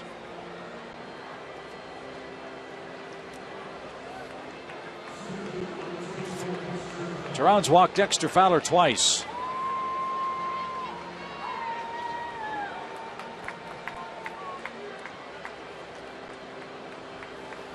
Well, he has settled in, though, Chip. Like you say, he's got good enough stuff. He was in trouble, but he's got good enough stuff where he can pitch his way out of a jam pretty quickly. Did that early, first couple innings. Breaking ball's gotten a little better too, but it's been set up by a fastball that's been overpowering at times tonight. I think it would be key here, not walk this guy. Make him earn his way on. Don't get too cute with him because your pitch count's getting up there.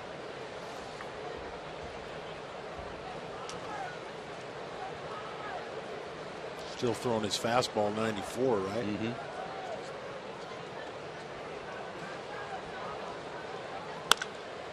Fowler drives one toward left. That's playable for Evan Gattis. And he puts the squeeze on that to retire the side. LeMahieu stranded in scoring position. Teheran leads 3-1 in the fourth.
He leads the ball game 3-1 tonight. All season long, Braves baseball on Sports South is being presented by Academy Sports and Outdoors. The right stuff, the low price every day. Braves trying to complete a perfect homestand. They are 6-0 so far. The last time the Braves had a homestand of 7 or more games in which they ran the table was all the way back in April of 2000 when they swept the Phillies, the Pirates, and the Dodgers.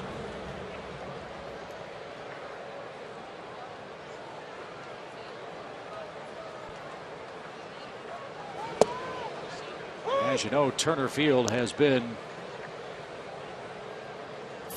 awfully tough place for the opponents to play. The Braves come in at 37-15 on their home field.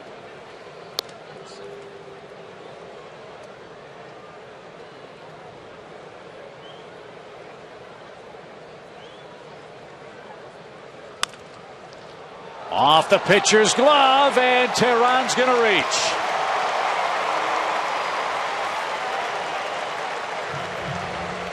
A 2-hit night for Julio Teheran.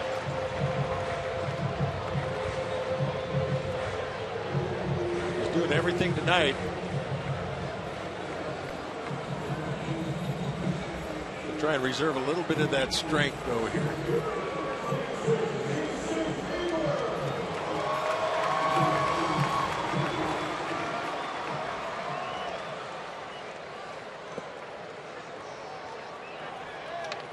Heyward has walked, scored, and lined out to the shortstop.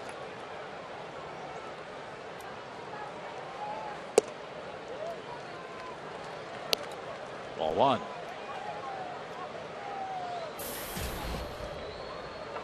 Seven runs scored for Heyward in the 4-game series.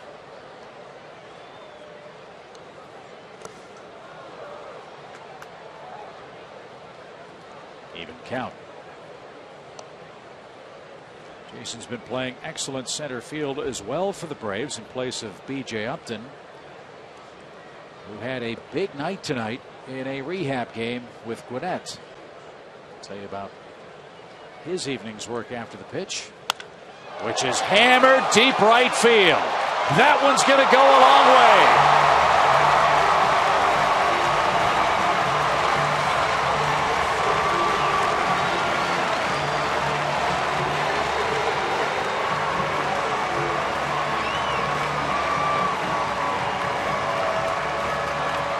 Heyward in double figures in homers, and it's a 5-1 Braves game.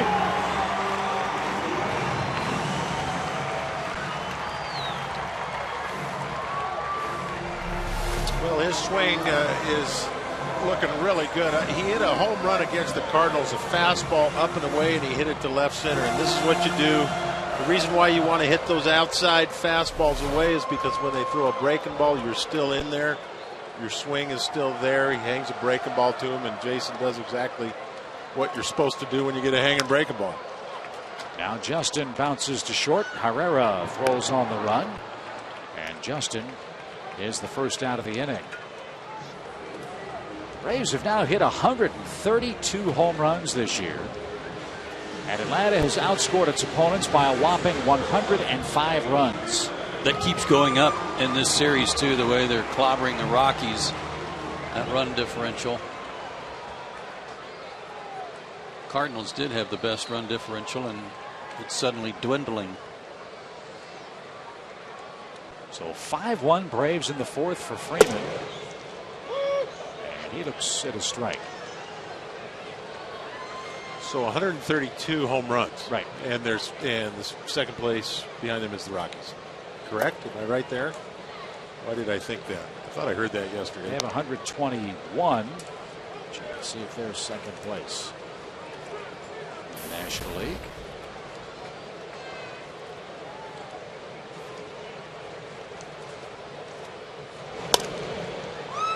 Freeman skies one foul.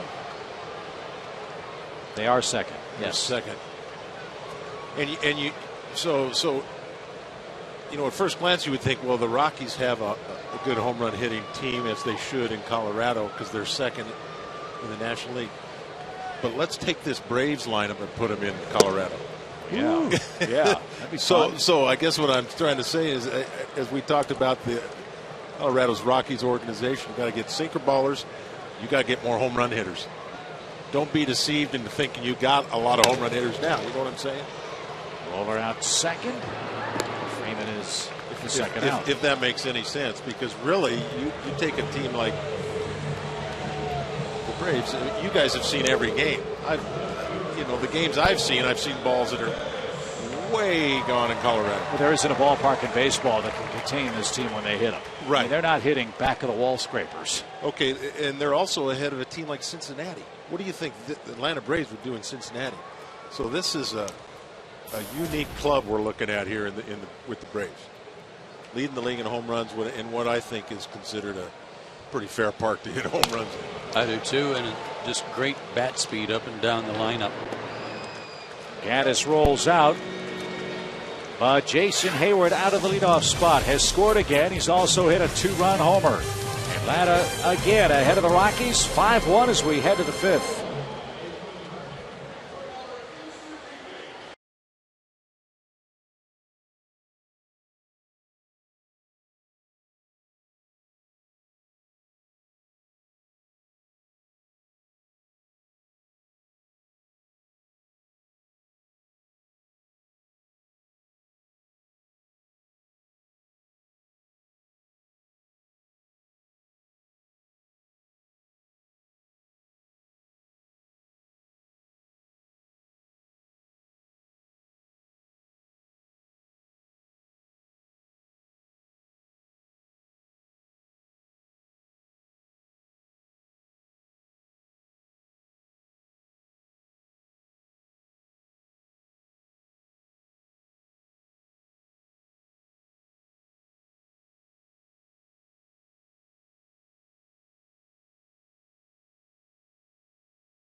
I think so.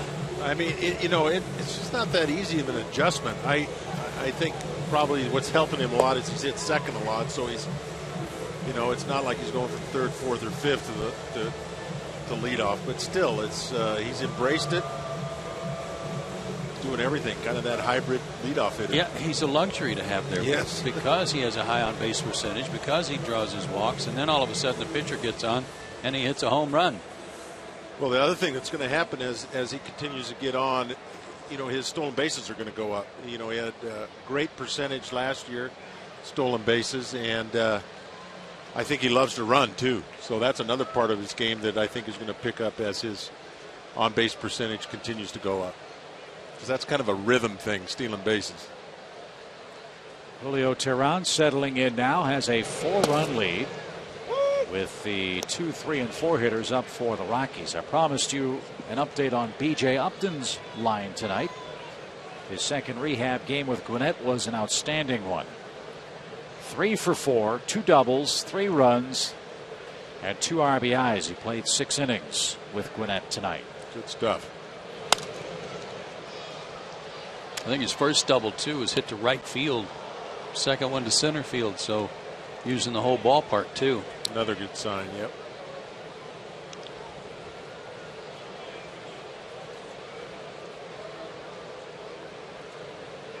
.92 pitches for Teheran. Excuse me, Joe. On that same front, Jordan Schaefer took batting practice today in the cage with everybody.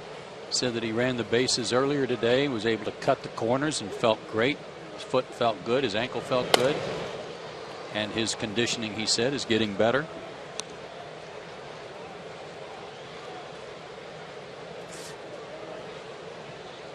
Yeah, the Braves outfield has had a stretch of 3.5 weeks of real attrition. I mean, guys were going down left and right for this ball club, especially right before the break.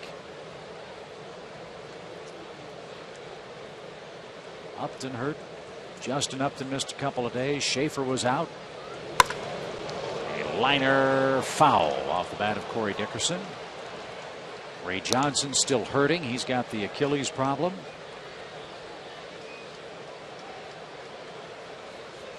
But good to see the Braves outfielders getting back to 100%. Tom? Yeah, I'd love to see Jordan Schaefer's speed back in the lineup. When Freddie Gonzalez was asked how fast Schaefer is today, he said, well, just ask him. If you ask him if he's fast, he'll say no.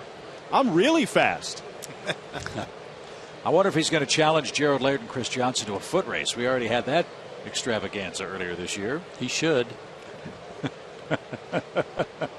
I'd like to know when that race is being run and who's wagering. Swing and a miss by Corey Dickerson. He's seen 17 pitches tonight. Every single one of them's been a strike. And Teheran takes care of him. That's 9 strikeouts for Julio. When we got to get a foot race going here, huh? Us three. See who's the fastest. You want it? You up, Chip, for that? Joe? I'm not either. Never mind. What's wrong with you? I don't know. I got the exact same look from both of you. Yeah. Are you insane? Yeah, let's not do that. Jonathan Herrera is the shortstop. Remember, Troy Tulowitzki started this game for the Rockies and struck out twice. Argued the called third that retired him in the second. He was ejected by Marvin Hudson, and it finished off a miserable year against Atlanta pitching for Tulowitzki. He was 1 for 21 against the Braves. I can appreciate his frustration, and it did not appear that he got real demonstrative in his complaint. Reading his lips, it looked like he just kept saying over and over again, that's not a strike. But by staying there, persisting with that, knowing that Kadire is not with the team, knowing that Cargo is hurt with a bad finger, that wasn't a real wise move tonight because they're so short-handed to stay there and continue to complain.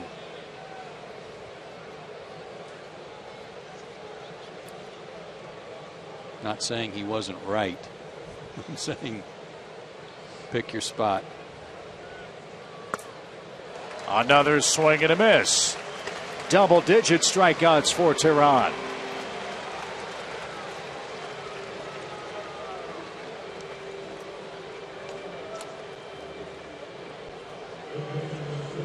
On his 100th pitch.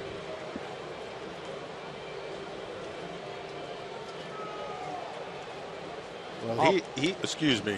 He's equally confident with all of his stuff, isn't he? I mean, sometimes I'm kind of up here second guessing why he's throwing stuff, and all of a sudden he'll punch a guy out with his off-speed stuff. I gotta slow down a little bit. Yeah, but I'll say this: I felt the same way early in the game. It wasn't that good. Yeah, you're right. His that back foot breaking ball that he kept trying to bury in on some left-handed hitters was just not working for him. His strikeout high is 11. That was against the Pirates. And I will be very interested to see and hear what Teheran says about his performance tonight. Remember, after his last game against the Cardinals, he felt he had the best stuff of any appearance this year. That includes the near no-hitter against the Pirates. Well, here tonight, after having base runners all over the place in the first 2 innings, he's in double digits in strikeouts, and it's only the 5th inning.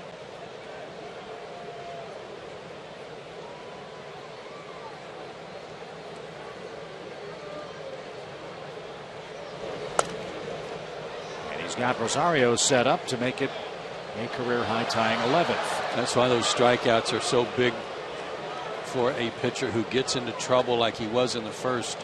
Bases loaded, 1 out, and he strikes out Helton and Arenado. Bases loaded, 1 out in the second. He gave up a run, but also struck out Tulowitzki to end the inning to get himself out of that jam. And struck out the side in the 3rd. He's trying to do that again in the 5th. And he just did that. A career high tying 11 strikeouts for Julio Teheran, who's through 5 innings with a 4-run lead.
high. He was trying to stay away from Freddie Gonzalez at the end of the dugout, but with 103 pitches, his night appears to be finished with 11 strikeouts of Colorado.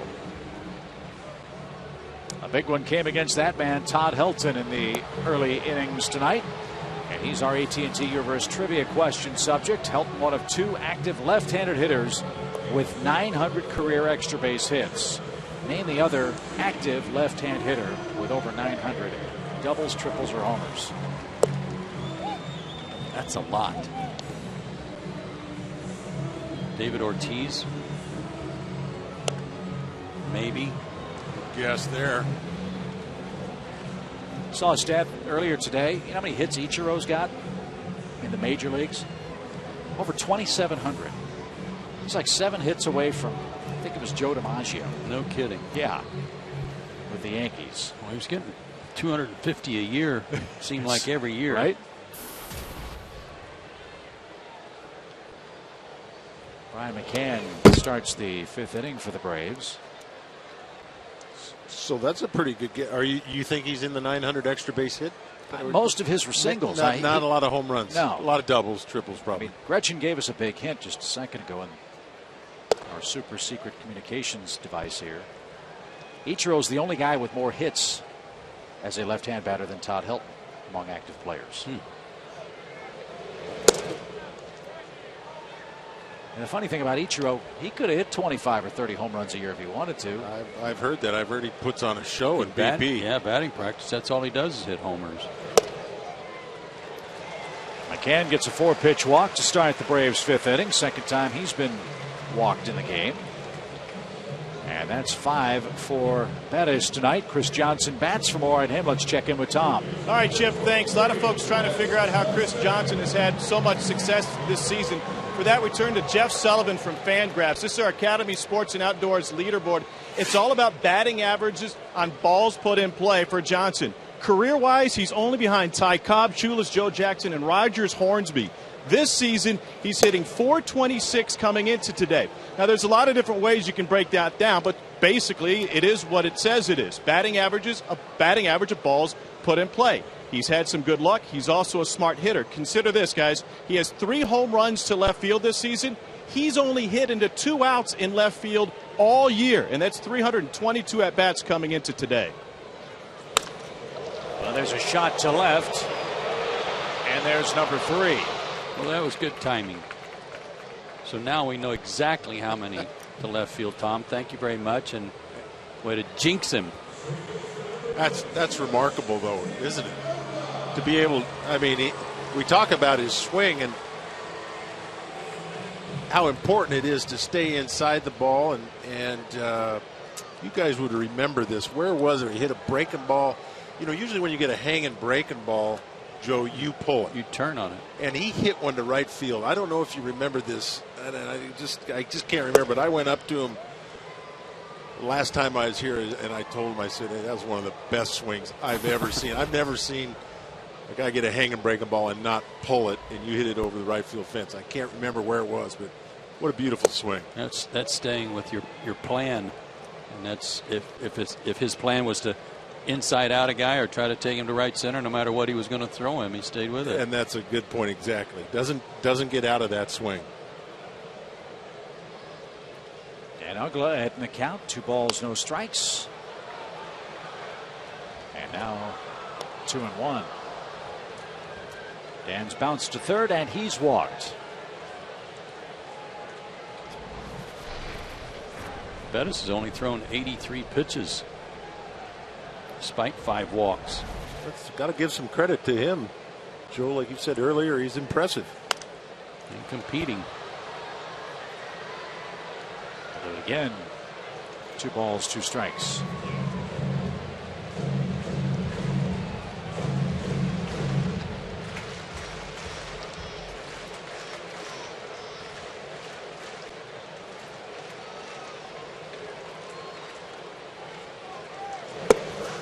That's outside, a full count. Last year when he missed the entire season, one of the things he blamed, or that the team blamed the tendonitis on, was maybe too much throwing before spring training when he was getting ready for camp, January and February. Tendonitis started barking then, and they could never get it calmed down the whole season. That's unusual.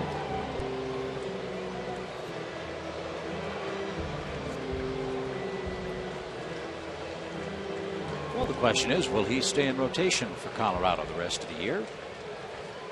His next start would come against the Mets.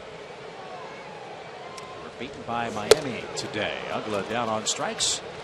That's out number 2 in the inning. 5-1 Atlanta. Let's check back in with Molly in Los Angeles. A Fox Sports 1 game break.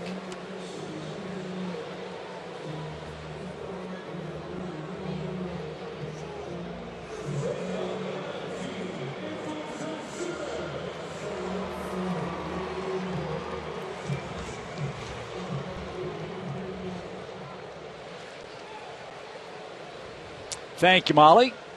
That's a special baseball a moment ago. Dan Uggla, the first strikeout victim for Bettis tonight. And his first in the big leagues. And now Simmons drives one to deep center. Fowler goes back. And at the edge of the warning track is there to retire the side. McCann left stranded at first base. And we're through 5 innings in Atlanta with Braves beating the Rockies again. It's 5-1.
Would be his 8th of the season.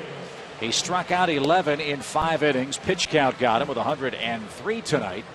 So Freddie Gonzalez will go to his bullpen. And the newest Brave, Scott Downs, begins to loosen up. We hit the road tonight to take on the Phillies tomorrow night, then Washington, then we're back home.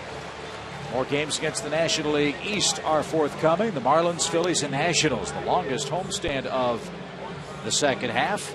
And we hope you'll join us when the Phillies are here Monday through Wednesday, August 12th through the 14th. Great ticket deals are available. $8 Sport Clips Monday night chop tickets and the Coca-Cola 2 for $30 Tuesday specials. Go to Braves.com/tickets for more information.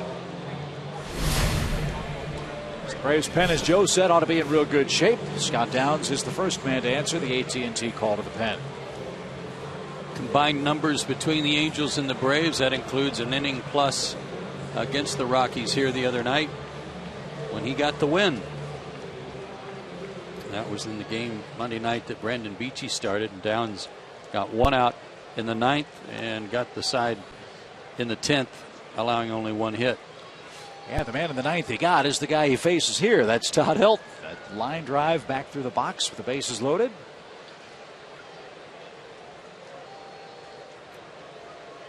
Helton has struck out twice in the game. And it's a line drive to left. And a diving try by Gaddis, who trapped it.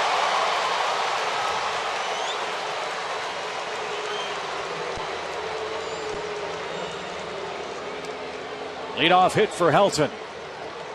Great try. Yeah, I got to see the replay of this from up here, of course. Yep. Tried to sell it. Yep. Good call by Tim McClellan. Can't see it from that angle. The first one we could see it bounce up into the glove, but good try. Again, it's not a catch, but that's a pretty good play for a guy that hasn't spent a lot of time out there. Sure is. He did a really good job of keeping the ball in front of him, not giving up a double.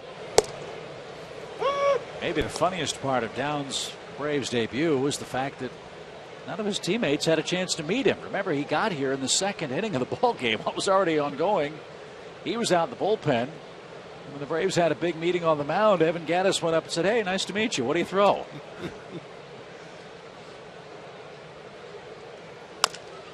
Little tapper. Simmons steps on the bag, fires to first, double play. Arenado is the Rockies' double play man.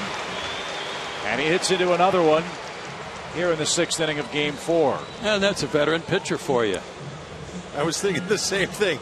I might have a shot at catching this, but I got Andrelton Simmons behind me. I think I'll take my chances and not try to deflect this one somehow. Don't get involved in this. Don't get involved. That's a good way of putting it. Now, Tom Glavine would say, let the athletes handle the baseball. Well, he did. I don't disagree. But Tom's talking about a different athlete all the time. He is. As Charlie Blackmon bats, he's doubled and scored the lone Rockies run and takes a strike. It's so fun though. Only in baseball could you see a trade like that and a guy fly in and a guy get right in the game and have such an impact on the game. It's the only sport where you could probably, maybe basketball and things, it just doesn't happen that often where a guy gets so involved like that, showing up like that. Well, even Downs was trying not to laugh. The whole team's meeting him on the infield. Douglas patting him on the back, laughing and saying, "Hi, I'm Dan." He throws one pitch, it's a comebacker, and he walks back to the dugout and goes, "Ho hum, welcome to the team." And then ended up getting the victory.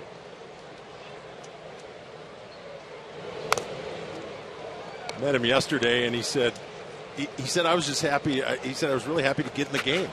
You know, I got here and I had the butterflies and everything, and he said, I got out there. I go, well, might as well get this thing started. And Freddie said, Freddie Gonzalez said, a kid couldn't have done that.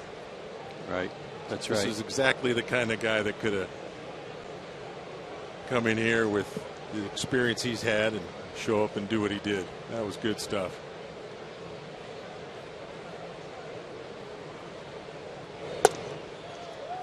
I mean, this was the reaction the other night. "Hi, I'm Scott. I'm a Sagittarius." Dan cracked Dan up when he said he was a Sagittarius. There's Freddie. 2 balls, 2 strikes. Sagittarius. I don't know if he's a Sagittarius. I just know he's a good relief pitcher, and he just struck out Charlie Blackmon. Left-hander, so he must be. And he's from the University of Kentucky. There you go. 5 runs were scored.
Field. Braves on a roll here against the Rockies, trying to finish this one off in style. Home Depot tool race moments ago. Phil the Bucket is one of the best we've seen, but he had bad luck today. It's not very often you can interview an athlete live during the game. Phil, I thought these guys were supposed to be your friends. What happened during that race? Yeah, I have no idea what you're talking about, but I have a question. Everyone else is an actual tool. You're a bucket. Is a bucket really a tool? Yeah, he's really a rabble-rouser, and he's described himself as the Bryce Harper of the tool race. I don't know what that means, but every night we see him race, we see him with ego, we see him with attitude. And I have this, I didn't know I was going to do this, but Phil, I just got this in from Bud Selig. You're named in the biogenesis report. Is it true that there's lead paint in there? It's got ugly real quick. Chip, back to you. Very nice, Tom. Yeah.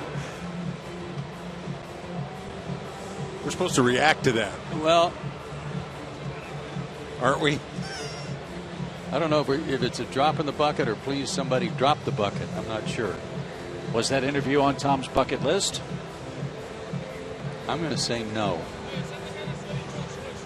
But it was a beauty. Sometimes when I was hitting, I stuck my foot in the bucket. So Freddie Gonzalez out with a chat with Marvin Hudson, the home plate umpire. He's going to take Scott Downs out of the game after an inning's worth of work. Jose Costanza's grabbed a bat, and he'll hit for the Braves here in the 6th inning.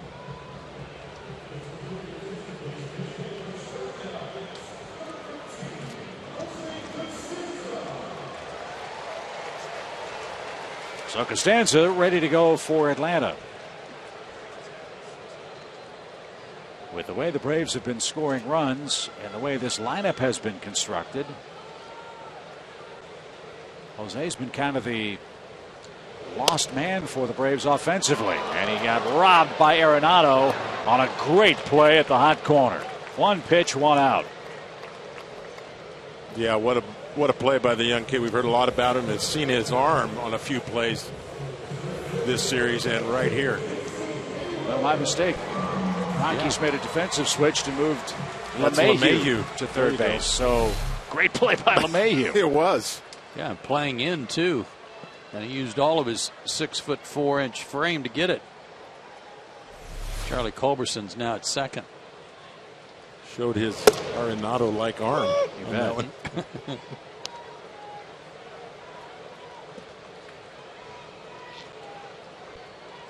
So LeMahieu, Herrera, Culberson, and Helton around the horn for the Rockies.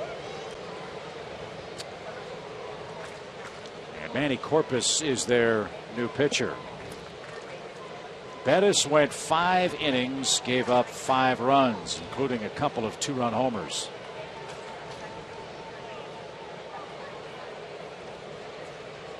Six hits, 1 strikeout, and he walked 5.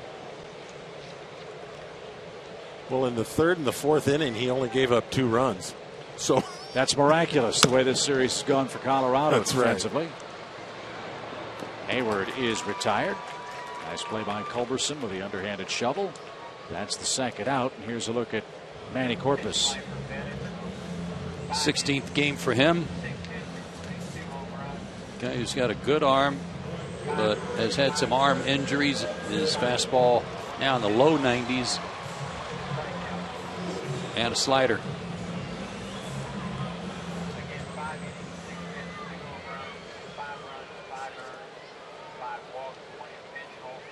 So here's Upton. Justin's got a 2-run homer.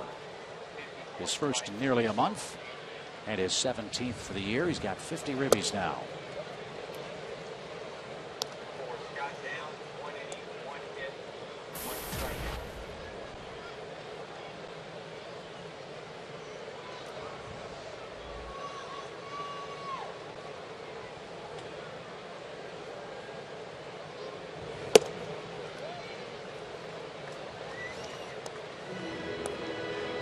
So far in this series, the Rockies are buried under an avalanche of hits, runs, outstanding starting pitching performances, and great Atlanta relief work and defense.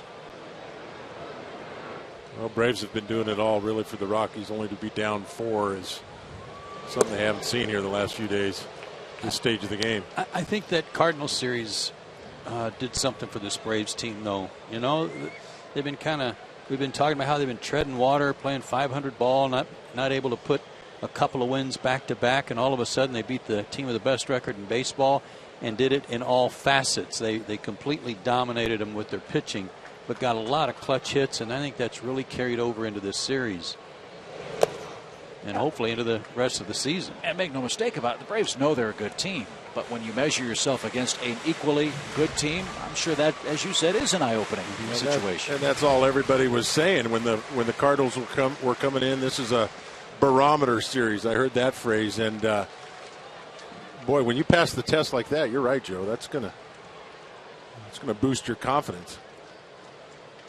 3 balls and a strike. Well, if that's the case, the barometric pressure is rising for this Atlanta team. Chance to win their 64th game and their 7th straight before going on the road, and a chance to really make life difficult for the Phillies and Nationals, our next 2 opponents on the road.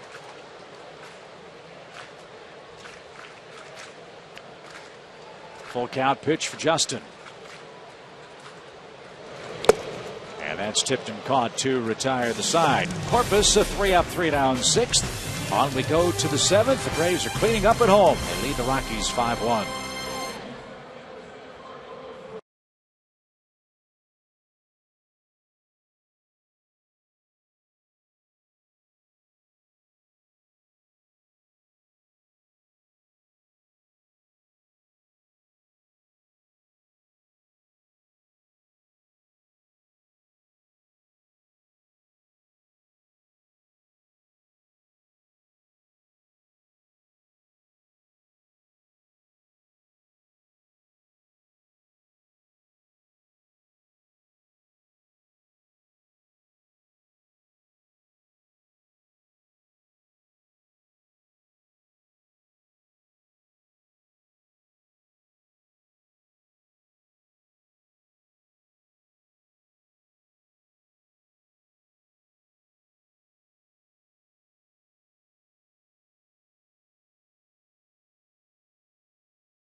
Inning.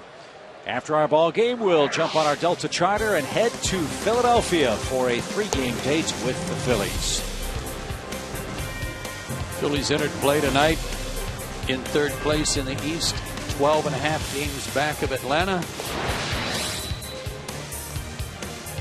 1-9 over the last 10 games, and check out the team batting average, 208. Tonight they only scored 1 run last I heard. They were up 1-0, right, late?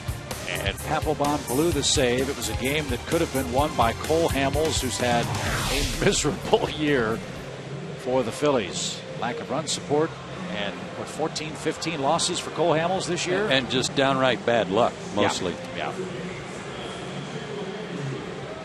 Hamels 4-13 coming into play tonight for the Phillies. So that's our Delta Airlines On Deck series.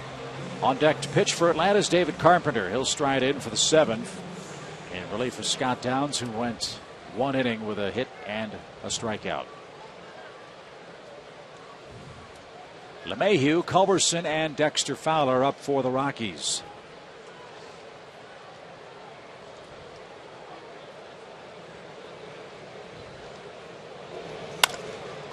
And LeMahieu goes the other way again.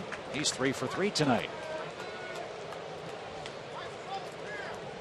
They've all been that way. Yeah, like you said, Joe, we're gonna have to start playing him like a left-handed pull hitter. I mean, he's got a really nice swing for going the other way. Nice flat swing. Doesn't loop. Good night for him. And the pride of Rome, Georgia, Charlie Culberson bats. 0 for 6. LeMahieu's running. The pitch to strike. And no throw to second. That should be an SB. It is. And number 12 for LeMahieu. New set of signs with a runner at second.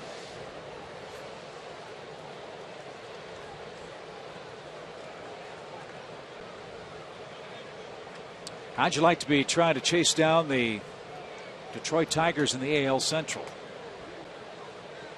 Tigers coming into today have won 5 in a row. Cleveland's won 7 straight, and the Royals won their 9th game in a row, and they can't gain any ground.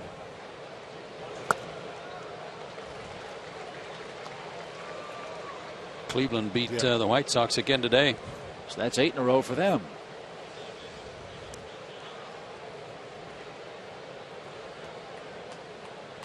We will see the Indians at the end of the month. 3-game series with Tribe starting August 27th. And a strike called to Culberson. He is retired looking. 1 away in the top of the 7th.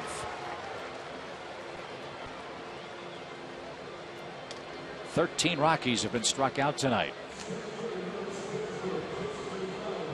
And here's Fowler.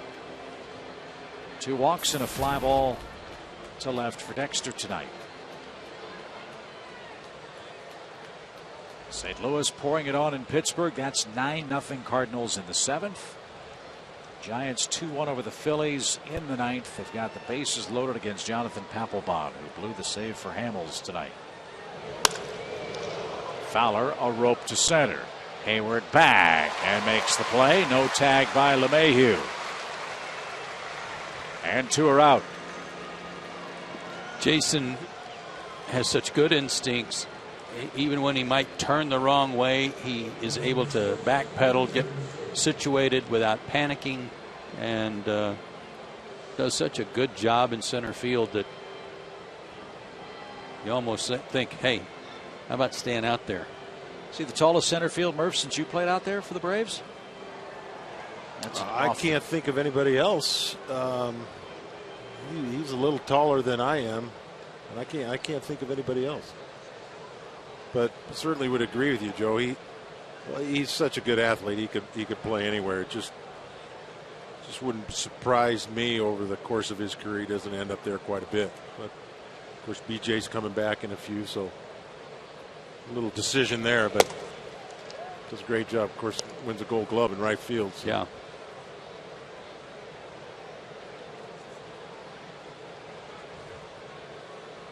One ball, no strikes for Corey Dickerson. He knocked in the lone Rockies run. That came in the 2nd. It was a sac fly. Remember, it was on an 0-2 pitch, and he nearly hit it out of the ballpark for a slam. Upton made the catch a couple of feet shy of the wall, but it was very well struck off Julio Teheran. Colorado loaded the bases in the 1st, could not score. They loaded the bases in the 2nd, got only 1 run. They've only had 3 base runners since. Atlanta got 2 in the 1st, 1 in the 2nd, and 2 in the 4th. Upton and Heyward have hit 2-run homers. Julio Teheran added an RBI double tonight.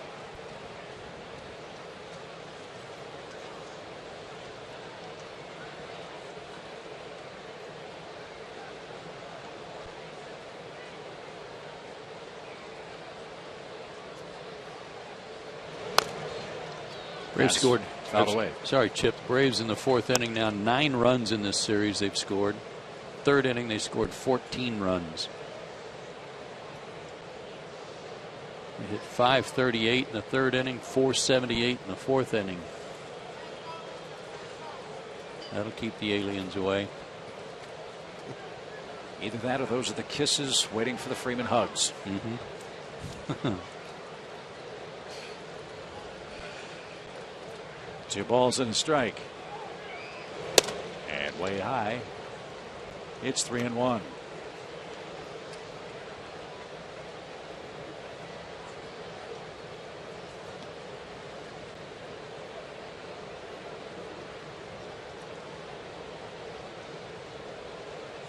I'll bet Renee Latchman's keeping Freddie entertained over there at first base. I was just wondering. I think you're right. I was just wondering what.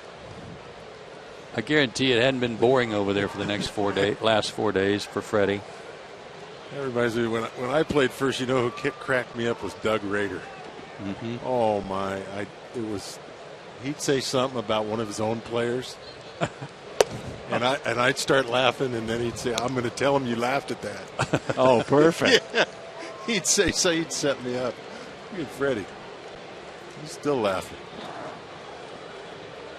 Dickerson walks first and second for the Rockies with 2 out. And Freddie Gonzalez is going to head to the mound and might be getting Mr. Carpenter. Luis Avilan was up and loosening in the bullpen. And that's who Freddie will call upon. Carpenter gets 2 outs, leaves with 2 runners aboard in the 7th. Still a ball game. Atlanta leads 5-1.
Colorado bats in the top of the 7th inning. Get your friends together. Come on out to Turner Field with the Coors Light 6-pack. Get up to 6 tickets tonight to the Upper Deck or Outfield Pavilion for as low as $20 a ticket. A Coors Light 6-pack T-shirt and $10 of added value on each ticket. Visit Braves.com/6-pack for details today.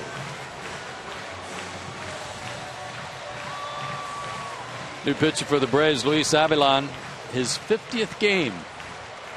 Outstanding ERA at 1.26. And look at that batting average against him, not much. And he'll try to get an out here in the 7th to get the Braves out of the inning. Jonathan Herrera is the Colorado shortstop.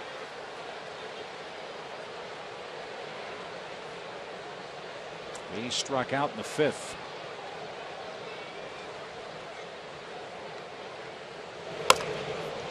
That's pulled foul for a strike.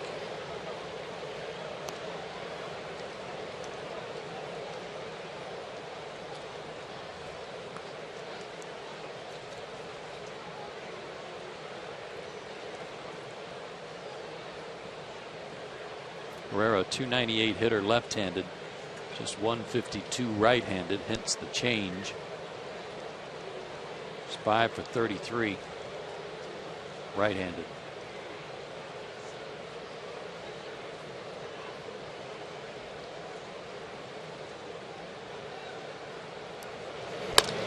Line drive into left center field. That's going to get down for a hit and score a run. LeMahieu comes home to make it a 5-2 game. All of a sudden, the Rockies bring the tying run potentially to the plate, and their best power hitter left in the lineup is that man, Willen Rosario.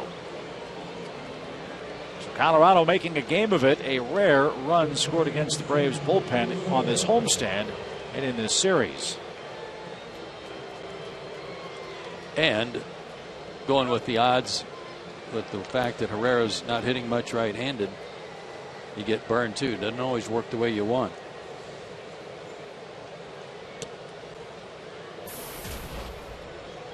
Rosario with an infield hit and a couple of swinging strikeouts. 2 are out in the inning, but it's getting a little too close for comfort.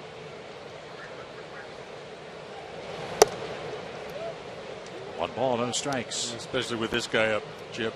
Dangerous hitter.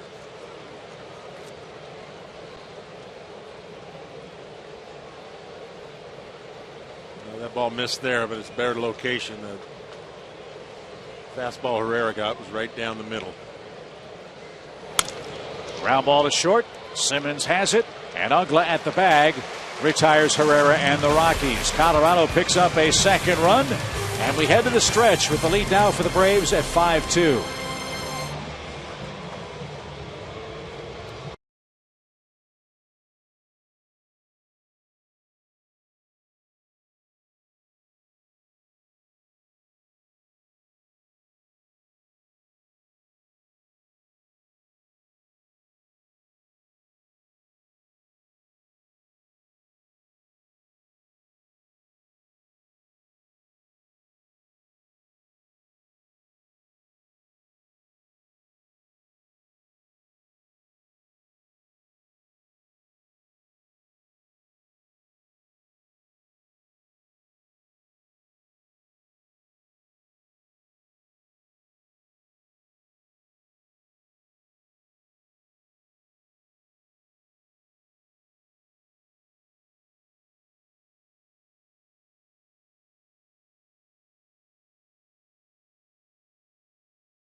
Another big night for Julio Teheran for Atlanta.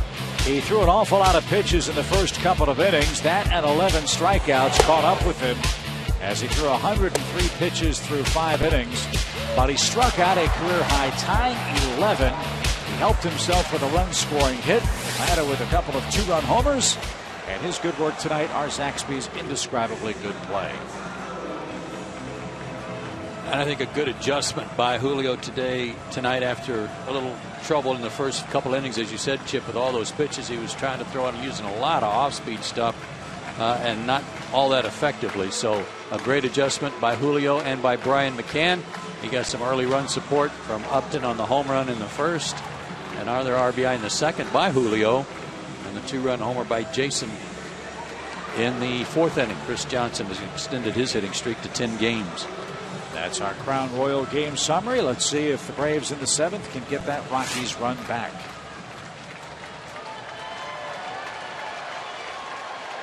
Freeman an 0 for 2 night. A rare 0 for against the Rockies. We'll try to take care of that as Freeman, Gaddis, and McCann coming up.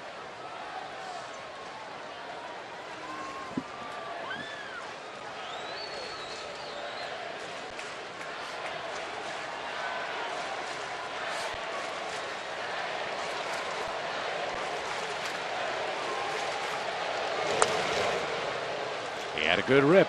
Strike 1.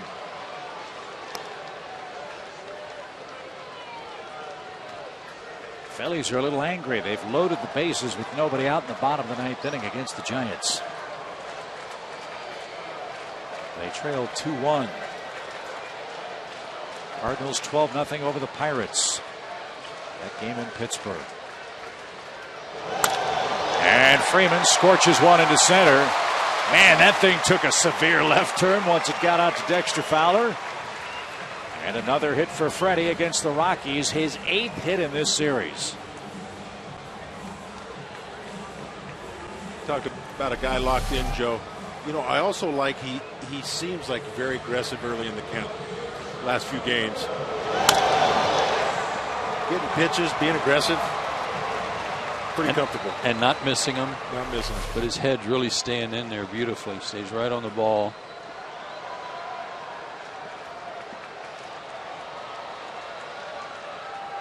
Runner at first for Evan Gattis with nobody out. And he looks low at a ball.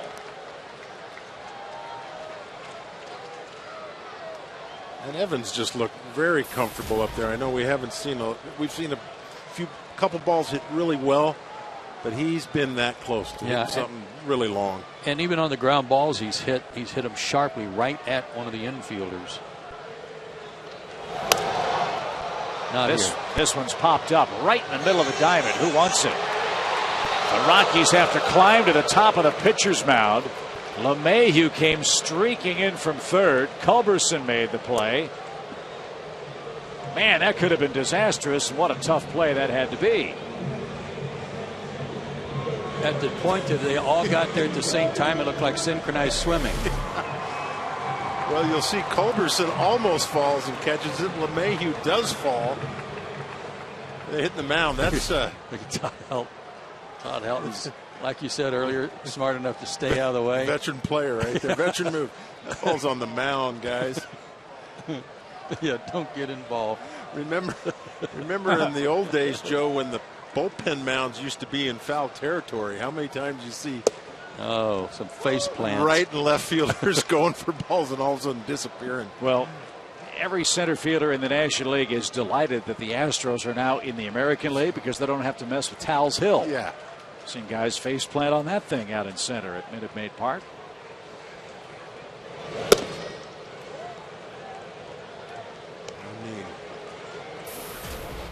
Yeah, you want to watch baseball. You don't want to watch guys run an obstacle course trying to catch it. Played in a minor league ballpark. I think it was Chattanooga had a hill in center field. 1 ball, 1 strike. Did you ever play in a minor league park that had the light poles inside the fence? I don't think I did. I played in one in the Eastern League in West Haven. It was a Yankees AA club. And the light poles in left center and right center were inside the fence, but they padded them with like seersucker mattresses. Nice. Yeah. Oh, it my. was. That really helped. 1 ball, 2 strikes. Now, how much was there any space between the light poles and the outfield fence, or were they right up against it? They were right up against it. In fact, it might have only been 2 legs. You know, it might have been straddling the fence, the light tower, as I recall now. But that always cracked me up. That if I run into that steel tower, I wonder what that ticking on that mattress is going to do for me. You'll be saying good night. Right? All right.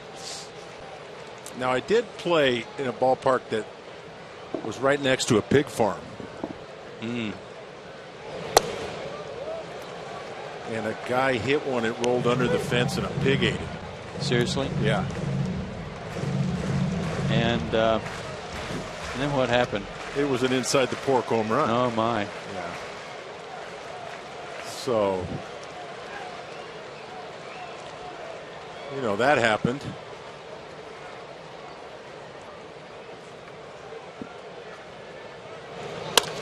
Hot shot, base hit with a runner in motion. The Braves had the right guy moving. That was Culberson, and McCann filled his empty spot in the infield. Bryant has a 1-for-2 night. The Braves are at first and third, looking to add to a 5-2 lead.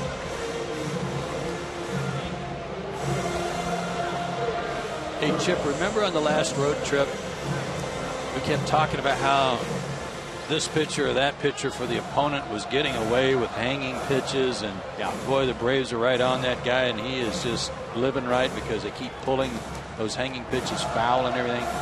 Well, that is not the case this homestand. These guys are squaring up everything. Well, I have 1 K and wait a minute, 2 Ks. How many strikeouts we got? 2. I mean, yeah, the guy that you can't mention that enough. Go ahead. I was going to say that guy was Carlos Torres for the Mets. Yes. Yeah. Simmons hit a leadoff homer, and then he and the Mets shut us down and won the game 4-1. That was on July 23rd. What a difference a week makes. Right.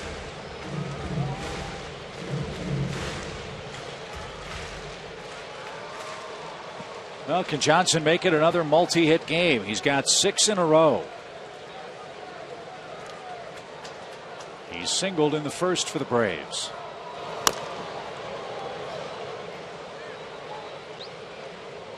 And guys, from your expert eyes, any effect of the foul ball that caught him in the first inning? I think he's actually moving better than he was when it first happened. No limping anymore anyway. Yeah, haven't noticed any. I think it's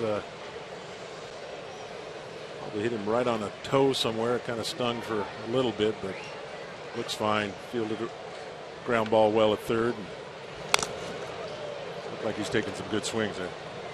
If you weren't with us early in the ballgame, Freddie Freeman pulled a rocket into the Braves dugout and it hit Chris Johnson right on top of the left foot.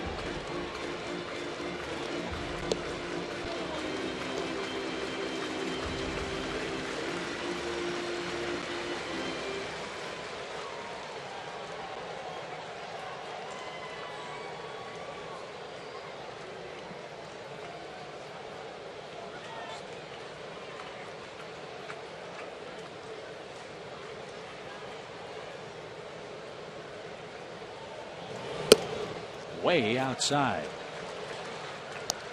Well, how about this foul ball earlier tonight? Justin got out of the way, McCann got out of the way, and then there's Chris, and his left foot took the heat.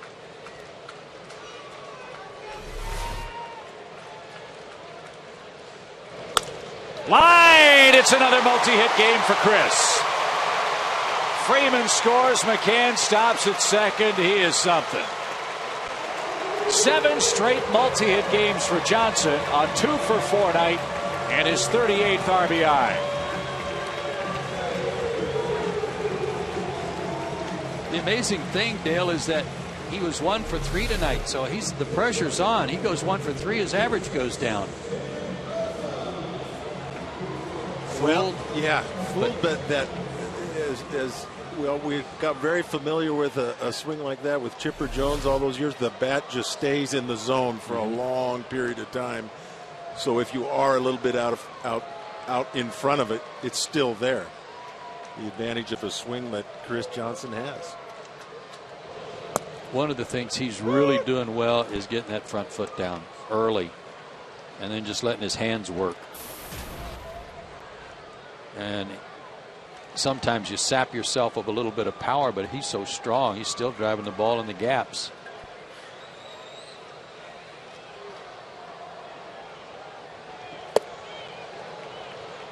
Nothing in 2. So the Phillies, right? Hamels leads 1-0. Papelbon blows the save. Philadelphia loads the bases with none out in the 9th. They don't score and they lose 2-1. Wow. That clubhouse may get a little chaotic.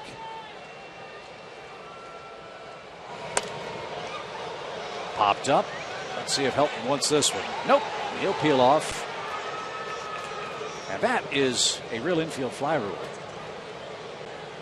2 outs. You know, there is an open question. I asked this respectfully about the Phillies. They're talking about an extension for Chase Utley, but they have not addressed the contract status of Charlie Manuel. This is the last year of his contract. I believe he's the winningest manager in Phillies history. He's got the World Championship. Yes. Yet he's in a lame duck contract year. And the Phillies are playing awful baseball. of late. He's in 10 of 11 now.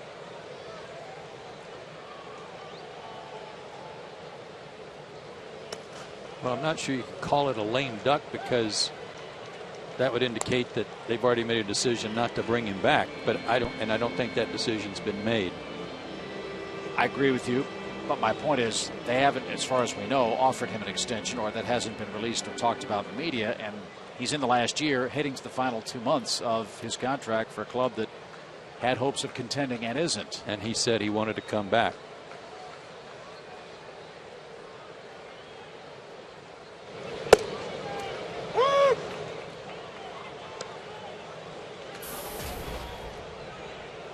And the Phillies didn't do anything at the deadline, which I think surprised a lot of people around the game. They're a little hamstrung financially. They can't take on a lot of salary. They're up against the salary cap. Now, coming into this season, according to USA Today, the Phillies payroll $158 million. Cliff Lee $25 million, Hamels $20, Halladay $20, Heyward $20. Two of those names are on the DL. That's $40 million of that 158. How much for Utley? Chase Utley, he's the 5th highest paid guy at 15. Papelbon 13, Michael Young 13, Rollins 11. Those are the guys at double digits. I ask about Utley because he's due a new deal. You know, and if the other guys are getting 20 and some change, you know where he's going to want to go. Sure. And someone made a point in the Philly newspapers today. Look, you could get something for Chase Utley, and if he really loves Philadelphia, you could always sign him back as a free agent. That quite obviously didn't happen. Of course, the risk would be that he wouldn't sign back with you. Yeah. So a rough night for the Phillies. 2-2 count for Andrelton Simmons, who takes inside. And Corpus tried something new and different there. Dropped down on him.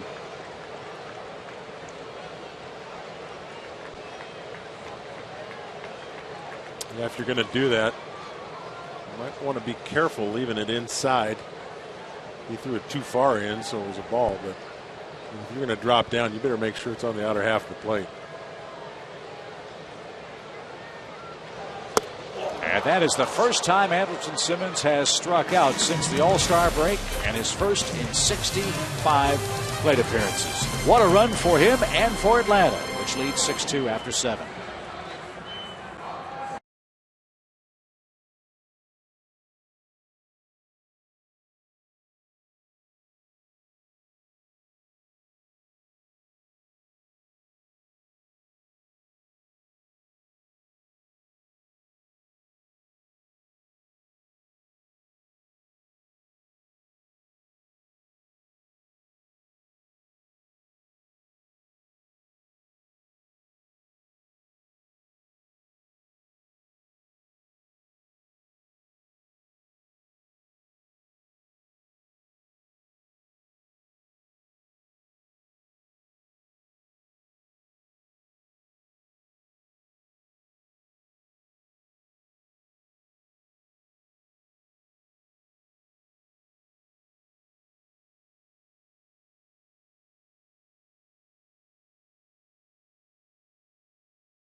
.6-2 over the Rockies. The Braves 6 outs away from a 4-game sweep and a perfect homestand. I think we have swept the answers on the trivia in this series. Let's see if we can keep our record upstairs perfect. The AT&T Universe question tonight is this: Todd Helton's one of 2 active left-handed hitters with 900 or better career extra base hits. Can you name the other left-handed hitter to do that?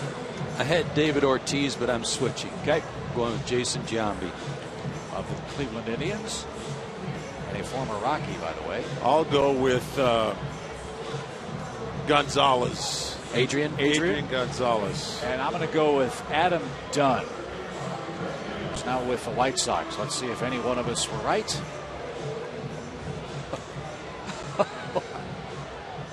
Oh, does that hurt? Yep. I thought for sure it was Jason Giambi because of the Rockies tie. Remember, Giambi was a terrific role player for Colorado. In fact, before the Rockies hired Walt Weiss, Jason Giambi very seriously interviewed as the managerial candidate for this club. And had he gotten the job, obviously he would have retired from active playing action. Up the middle by Todd Helton, who has 2 hits in 4 tries. Both off left-handed pitchers. Can't believe I didn't stay with my first gut instinct. Colorado's running out of position players with the injuries to Gonzalez, with the ejection of Tulowitzki, and Michael Cuddyer not being with the club due to a family emergency. But what a nice luxury to have Tyler Chatwood up there, one of the best hitting pitchers in the game. First pinch hit appearance. But hitting .333. I think he only got 1 at bat last night. Yeah, he struck out. This man's got 3 multi-hit games this year for the Colorado Rockies. And there's only one pitcher in the National League with more, and that's Zach Greinke of the Dodgers, who's hitting a cool 400 or so.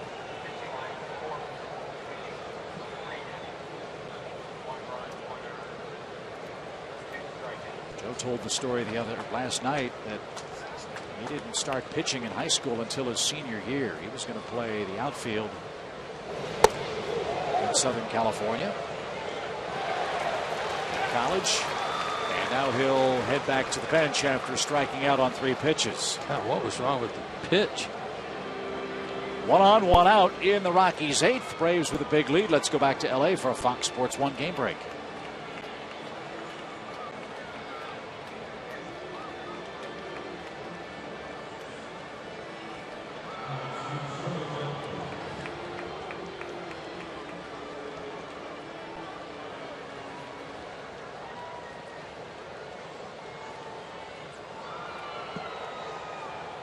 Looking forward to that, Molly. Can't wait to see Fox Sports 1's sporting coverage. As they come back into the mound off Blackman's bat. Avalon to Simmons. Perfect feed. A little late to first. Todd Helton forced at second. 1-6. Blackman at first, and 2 are out.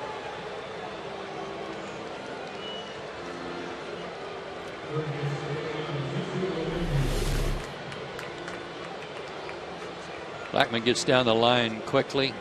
Tough to double him up. Freddie did everything he could try to make it happen.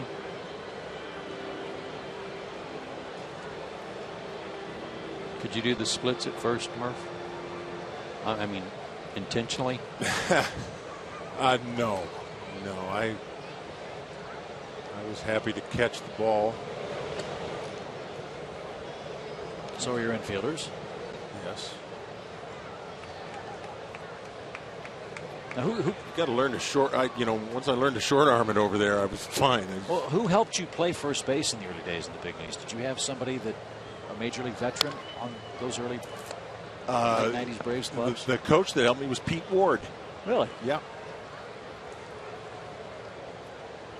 How about him? Hometown friend of mine from Portland, Oregon. How about players?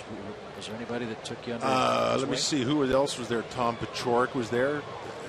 Wimpy helped me in everything, especially hitting. He was a great hitter, and he was great with young guys. Helped all of us young players with our hitting. Sure did. He was great to me, too, coming up from the Dodger organization when he had been the Sporting News Minor League Player of the Year one year in Albuquerque. Here's what kind of guy Wimpy was. The game would start, and all of us rookies would go down over on the other side of the field and hit in the cage for the first few innings. He'd be down there throwing BP to us. A veteran. I mean, it was incredible. I've always said he would make a very good hitting coach at the major league level. Yes. 1 ball, 2 strikes for DJ LeMahieu. He's had a big night at the plate for Colorado. 3 hits, 2 of them doubles. He scored a run and stolen a base. Made a great play at third as well. Nice player. Looking player for this Colorado club. Yes. Which had a real rough year last year in the Mile High City. Won just 64 games. You figure they're going to fly by that this season. They're at 51 and 58 at the moment. But this road trip quite obviously didn't go the way they had hoped, especially with the hot streaks their starting pitching staff was on coming into Atlanta. Braves have blitzed them all. That is tonight. Chatwood last night. Nicasio gave up 8 runs in game 2. And De La Rosa gave up 8 in his 6 innings in the series opener. And a little dribbler toward first. Freeman's going to fire to second, and a close play. Simmons just got there in time. And Freeman's momentum carried him toward the middle of the infield. And that ends the Rockies' 8th. 6-2's your score.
On its way to sweeping the Colorado Rockies, we hope.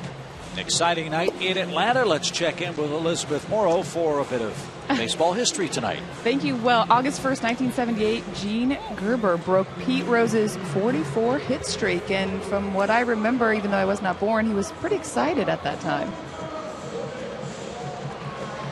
Yeah, that was a wild night. And I remember some quotes from Pete Rose saying it was a game that wasn't close, but he said you'd think that the Braves won the World Series when they snapped my streak. It was Gene Garber. Yeah, I really pumping his fist. I was playing first. Were you? Yeah.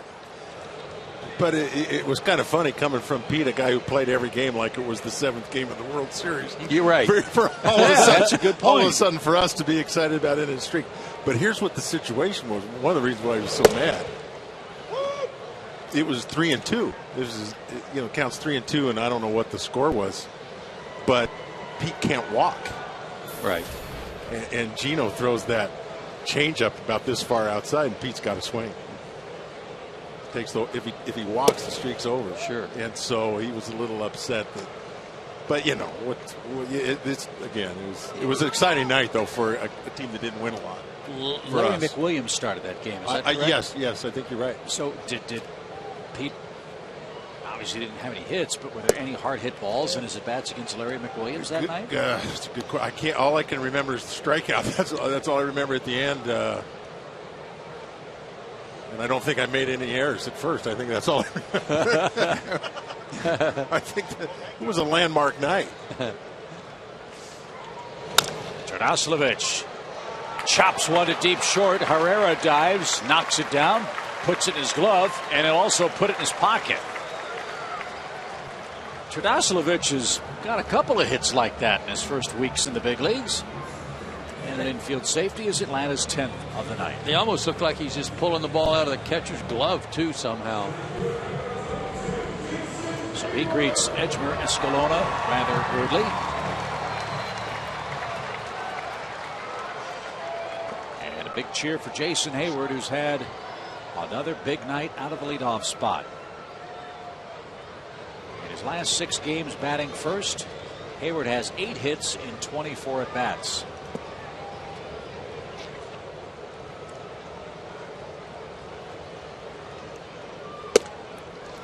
Escalona's had a rough series.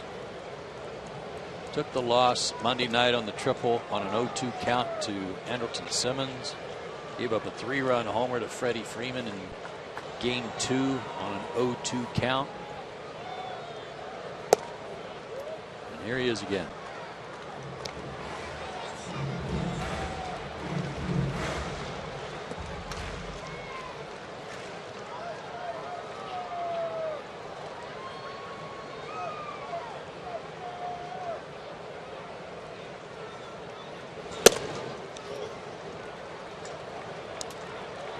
Three balls, no strikes. Their closer, Rex Brothers, who has not pitched in this series, begins to loosen up. And Rafael Betancourt's hurt too. He's a late inning guy for the Rockies. Like Jason Heyward, he's had an appendectomy. So 2 on, nobody out. Time for our Coors Light freeze can. The Braves played long ball again tonight. Good slow hanging hook. Jason stayed back and got into double digits in homers. Went out and got that. His front foot. Yeah, look at that. That's how you draw it up. That was the Coors Light freeze can, brought to you by Frost Brewed Coors Light. Oh, up and in to Justin Upton. This guy's a little wild, and when he walked Jason, this is the side of the plate he was missing to, was over in the right-handed batter's box. Herrera just came in and tried to urge him to calm down.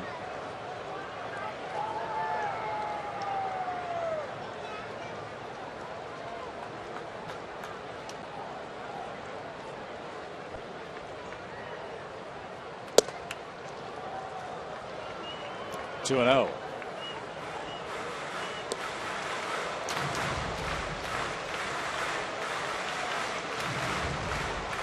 And a visit from the pitching coach.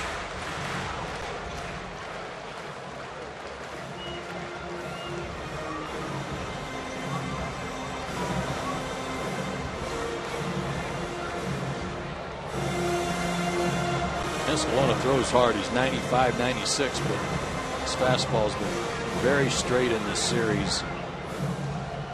Appears to be a little bit of frustration on his face too. 6'4", 235. He's every bit of that.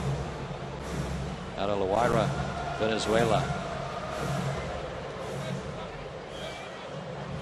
Well, it looks like he's just flying open a little bit. When you fly open and your arm tends to lag a little bit, I think that's why he's wild on the inner half of the plate. He makes an adjustment here. Justin can go to rip him. Good pickup.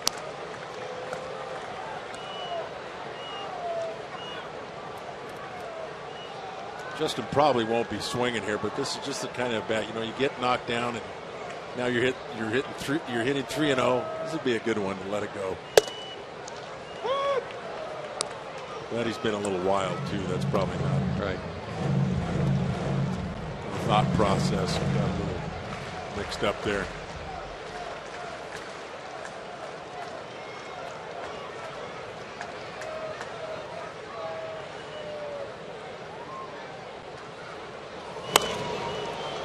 Now full count.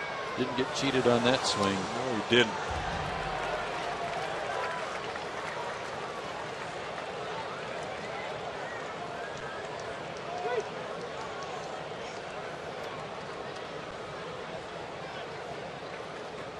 Braves and Rockies drew over 110,000 fans for this 4-game series.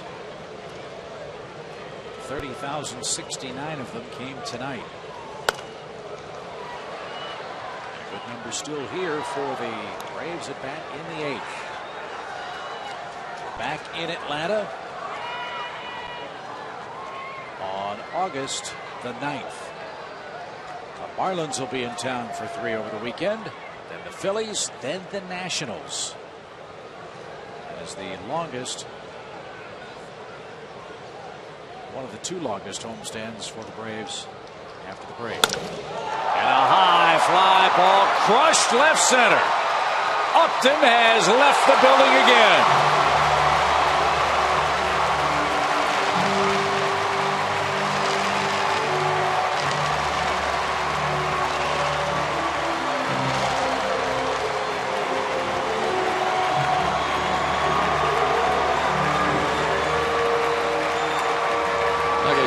Escalona wasn't intentionally throwing up and into Justin Upton. He's just been wild. And what a way to answer for Upton. On a 3-2 count to connect. 96 again. Well, to say the least, he's squaring some balls up, and it's fun to see. Have a little leg kick there. You're right, Joe. It's fun to, after you do get knocked down, it's fun to do some damage. But he's throwing no breaking balls. He's a little wild with his fastball, but nothing off speed. Right. 95 to 97. You're going to catch up to it. Another good swing by Justin. His 6th career multi-homer game and his 2nd this season.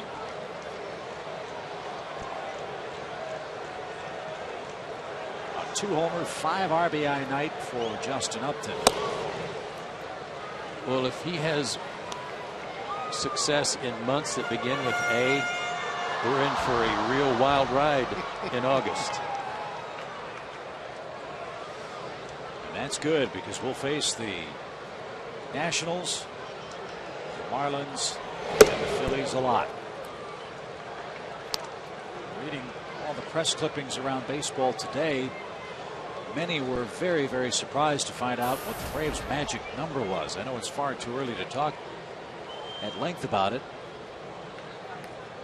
But the Braves' magic number coming in tonight to clinch the division is at 44.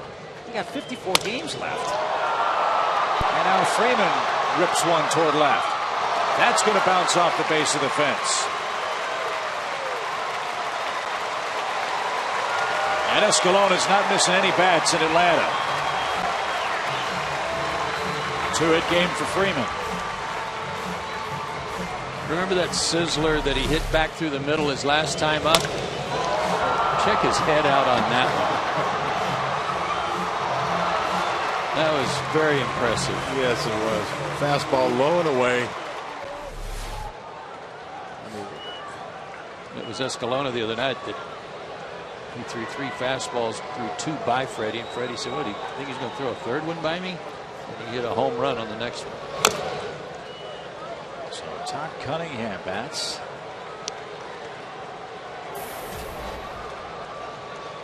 $12 more hits for Atlanta, by the way. Amazing. They've blown open the game. It's 9-2.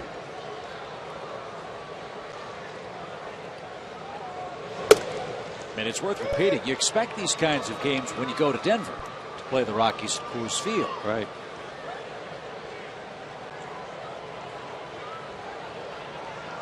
Braves have scored 38 runs in these 4 games. They're not done yet. As Cunningham rockets one off Escalona's leg. And he's not missing bats, and the ball's not missing him now. Infield hit for Cunningham. First and third with nobody out. He's waving off. The trainer says he's okay. I've got him on the left calf. Cunningham has his second big league hit. His first one came off this guy.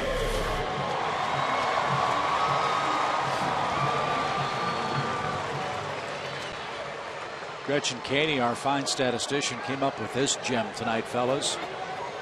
In June and July combined, Justin Upton had 2 homers. He has 2 on the 1st of August against Colorado. Good start to the month, I'd say. Yeah. And correction, I think first hit for Cunningham came off Jeff Francis, and then Escalona relieved him. That's Todd's first hit left-handed. There you go. Yeah. That's what I meant. Nice swing, both sides of the plate, doesn't he? A wild pitch will chase Cunningham to second.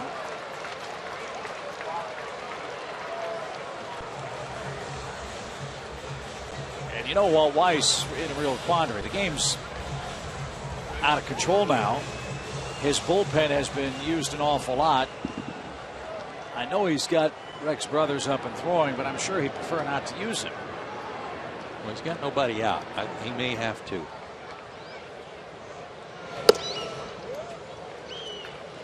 We know he hasn't pitched in this series at least.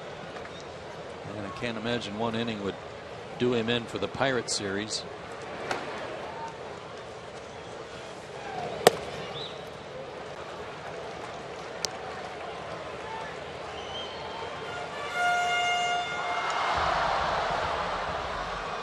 Lots and lots of long offensive innings for the Braves. As Todd Helton will handle at first. McCann rolls out for the first out of the inning. Freeman scores. Cunningham to third. And it's a 10-2 game. There are going to be a lot of sore and tired-legged Colorado Rockies getting on the charter tonight to head to Pittsburgh. I mean, they've been out in the field forever in these 4 games. And here comes Walt Weiss. So McCann picks up his 42nd RBI on the ground out to first. And Escalona can't wait to get out of Atlanta as well. It has not been a good series against the Braves for the Rockies right-handed relief pitcher. Walt Weiss gets him. Rex Brothers will join the fray, down 10-2 in the 8th.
Ten more runs for the Braves. Colorado's been smothered, covered, and chunked in these 4 games. Hope that continues when the Marlins come to town Friday, August 9th.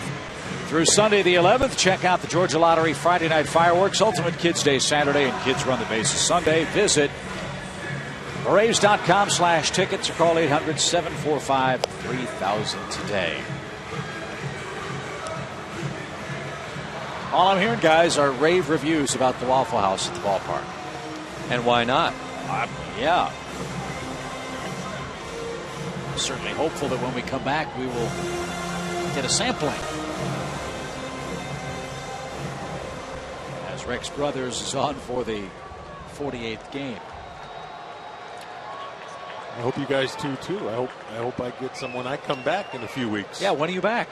I don't know. I'm going to Germany, as we talked about, with Major League Baseball. Be back in a few weeks. About 3.5. Can't remember exactly. I'll tell you what, we'll get some as soon as we get back, and we'll just hold them here for you. We'll put them in the locker. All right. I want them scattered. Okay. And covered. Something tells me they'll be a little scattered by the time you get back. Johnson has another hit. And another RBI. That's got to get him up to 345 or so. 19 hits in his last 40 at-bats for Chris Johnson, and his 7th consecutive multi-hit game tonight. Well, they've got a chance to have another 6-run inning.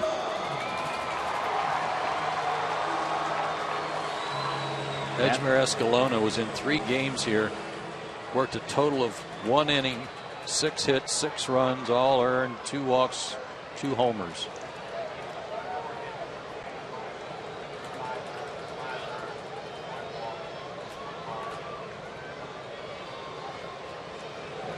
Something else tonight. By my count, fellas, the Braves as a club have struck out only 3 times in this game. And that started. This offense had to face a kid that they'd never seen before, throwing 96, 97 miles an hour. Bowler by Ugla. Herrera to second for 1. And the turn to first in time. And for Todd Helton and the Rockies, the 8th inning mercifully comes to an end. Atlanta scores 5 more times. It's a blowout at Turner Field. 11-2 your score.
Lost a tooth, but the Braves haven't lost a game on this homestand. Very cute. 11-2 Atlanta. We go to the 9th inning and we head to Philadelphia. Joe and I will have the call for you tomorrow night from Citizens Bank Park. Big Fox takes over on Saturday. Fox Saturday Baseball begins at 3:30 Eastern, 2:30 Central Time. As Medlin gets the ball for the Braves tomorrow night. Beachy pitches Saturday. Alex Wood Sunday night on ESPN. And then Joe and I are back with you against the Nationals Monday night from Nationals Park.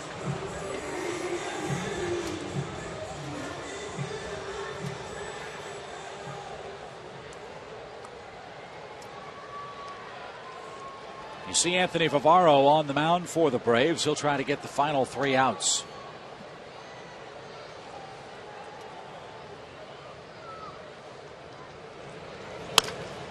One pitch.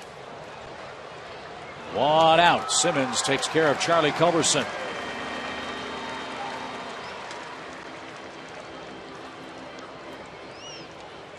Here's Dexter Fowler.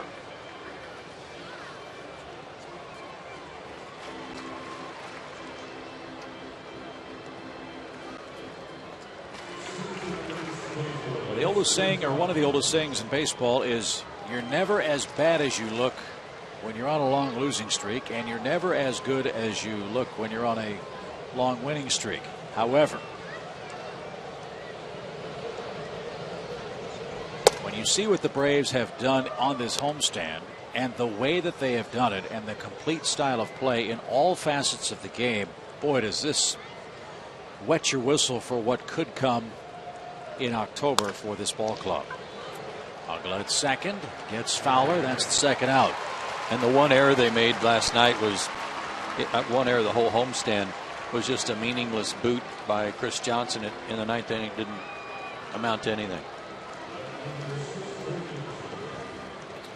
Well, you're right about that saying, Chip. They may not be this good, but they could do half this good and still be winning all these games. I mean, they're putting up 15, 14 hits, 10 runs. They go into a little slump and they're only going to be scoring 6 runs. I mean, what a great homestand, and what a way to attack the month of August and September coming up. And I think they're going to be obviously very confident. Low to Corey Dickerson. 1 ball, no strikes. Fans in Atlanta have seen a fantastic homestand. Last time the Braves ran the table on a homestand of 7 games or more was 13 years ago.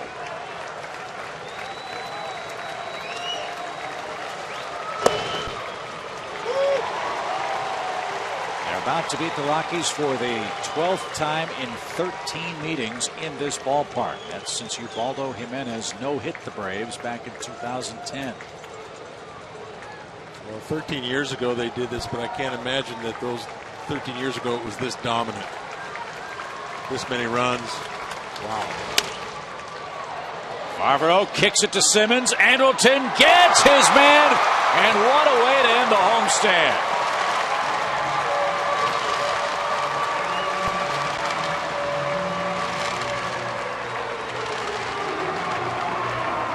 The Braves blast the Rockies again. Your final score 11-2. A 7-0 homestand for the Braves, whose lead is now 11.5 in the National League East.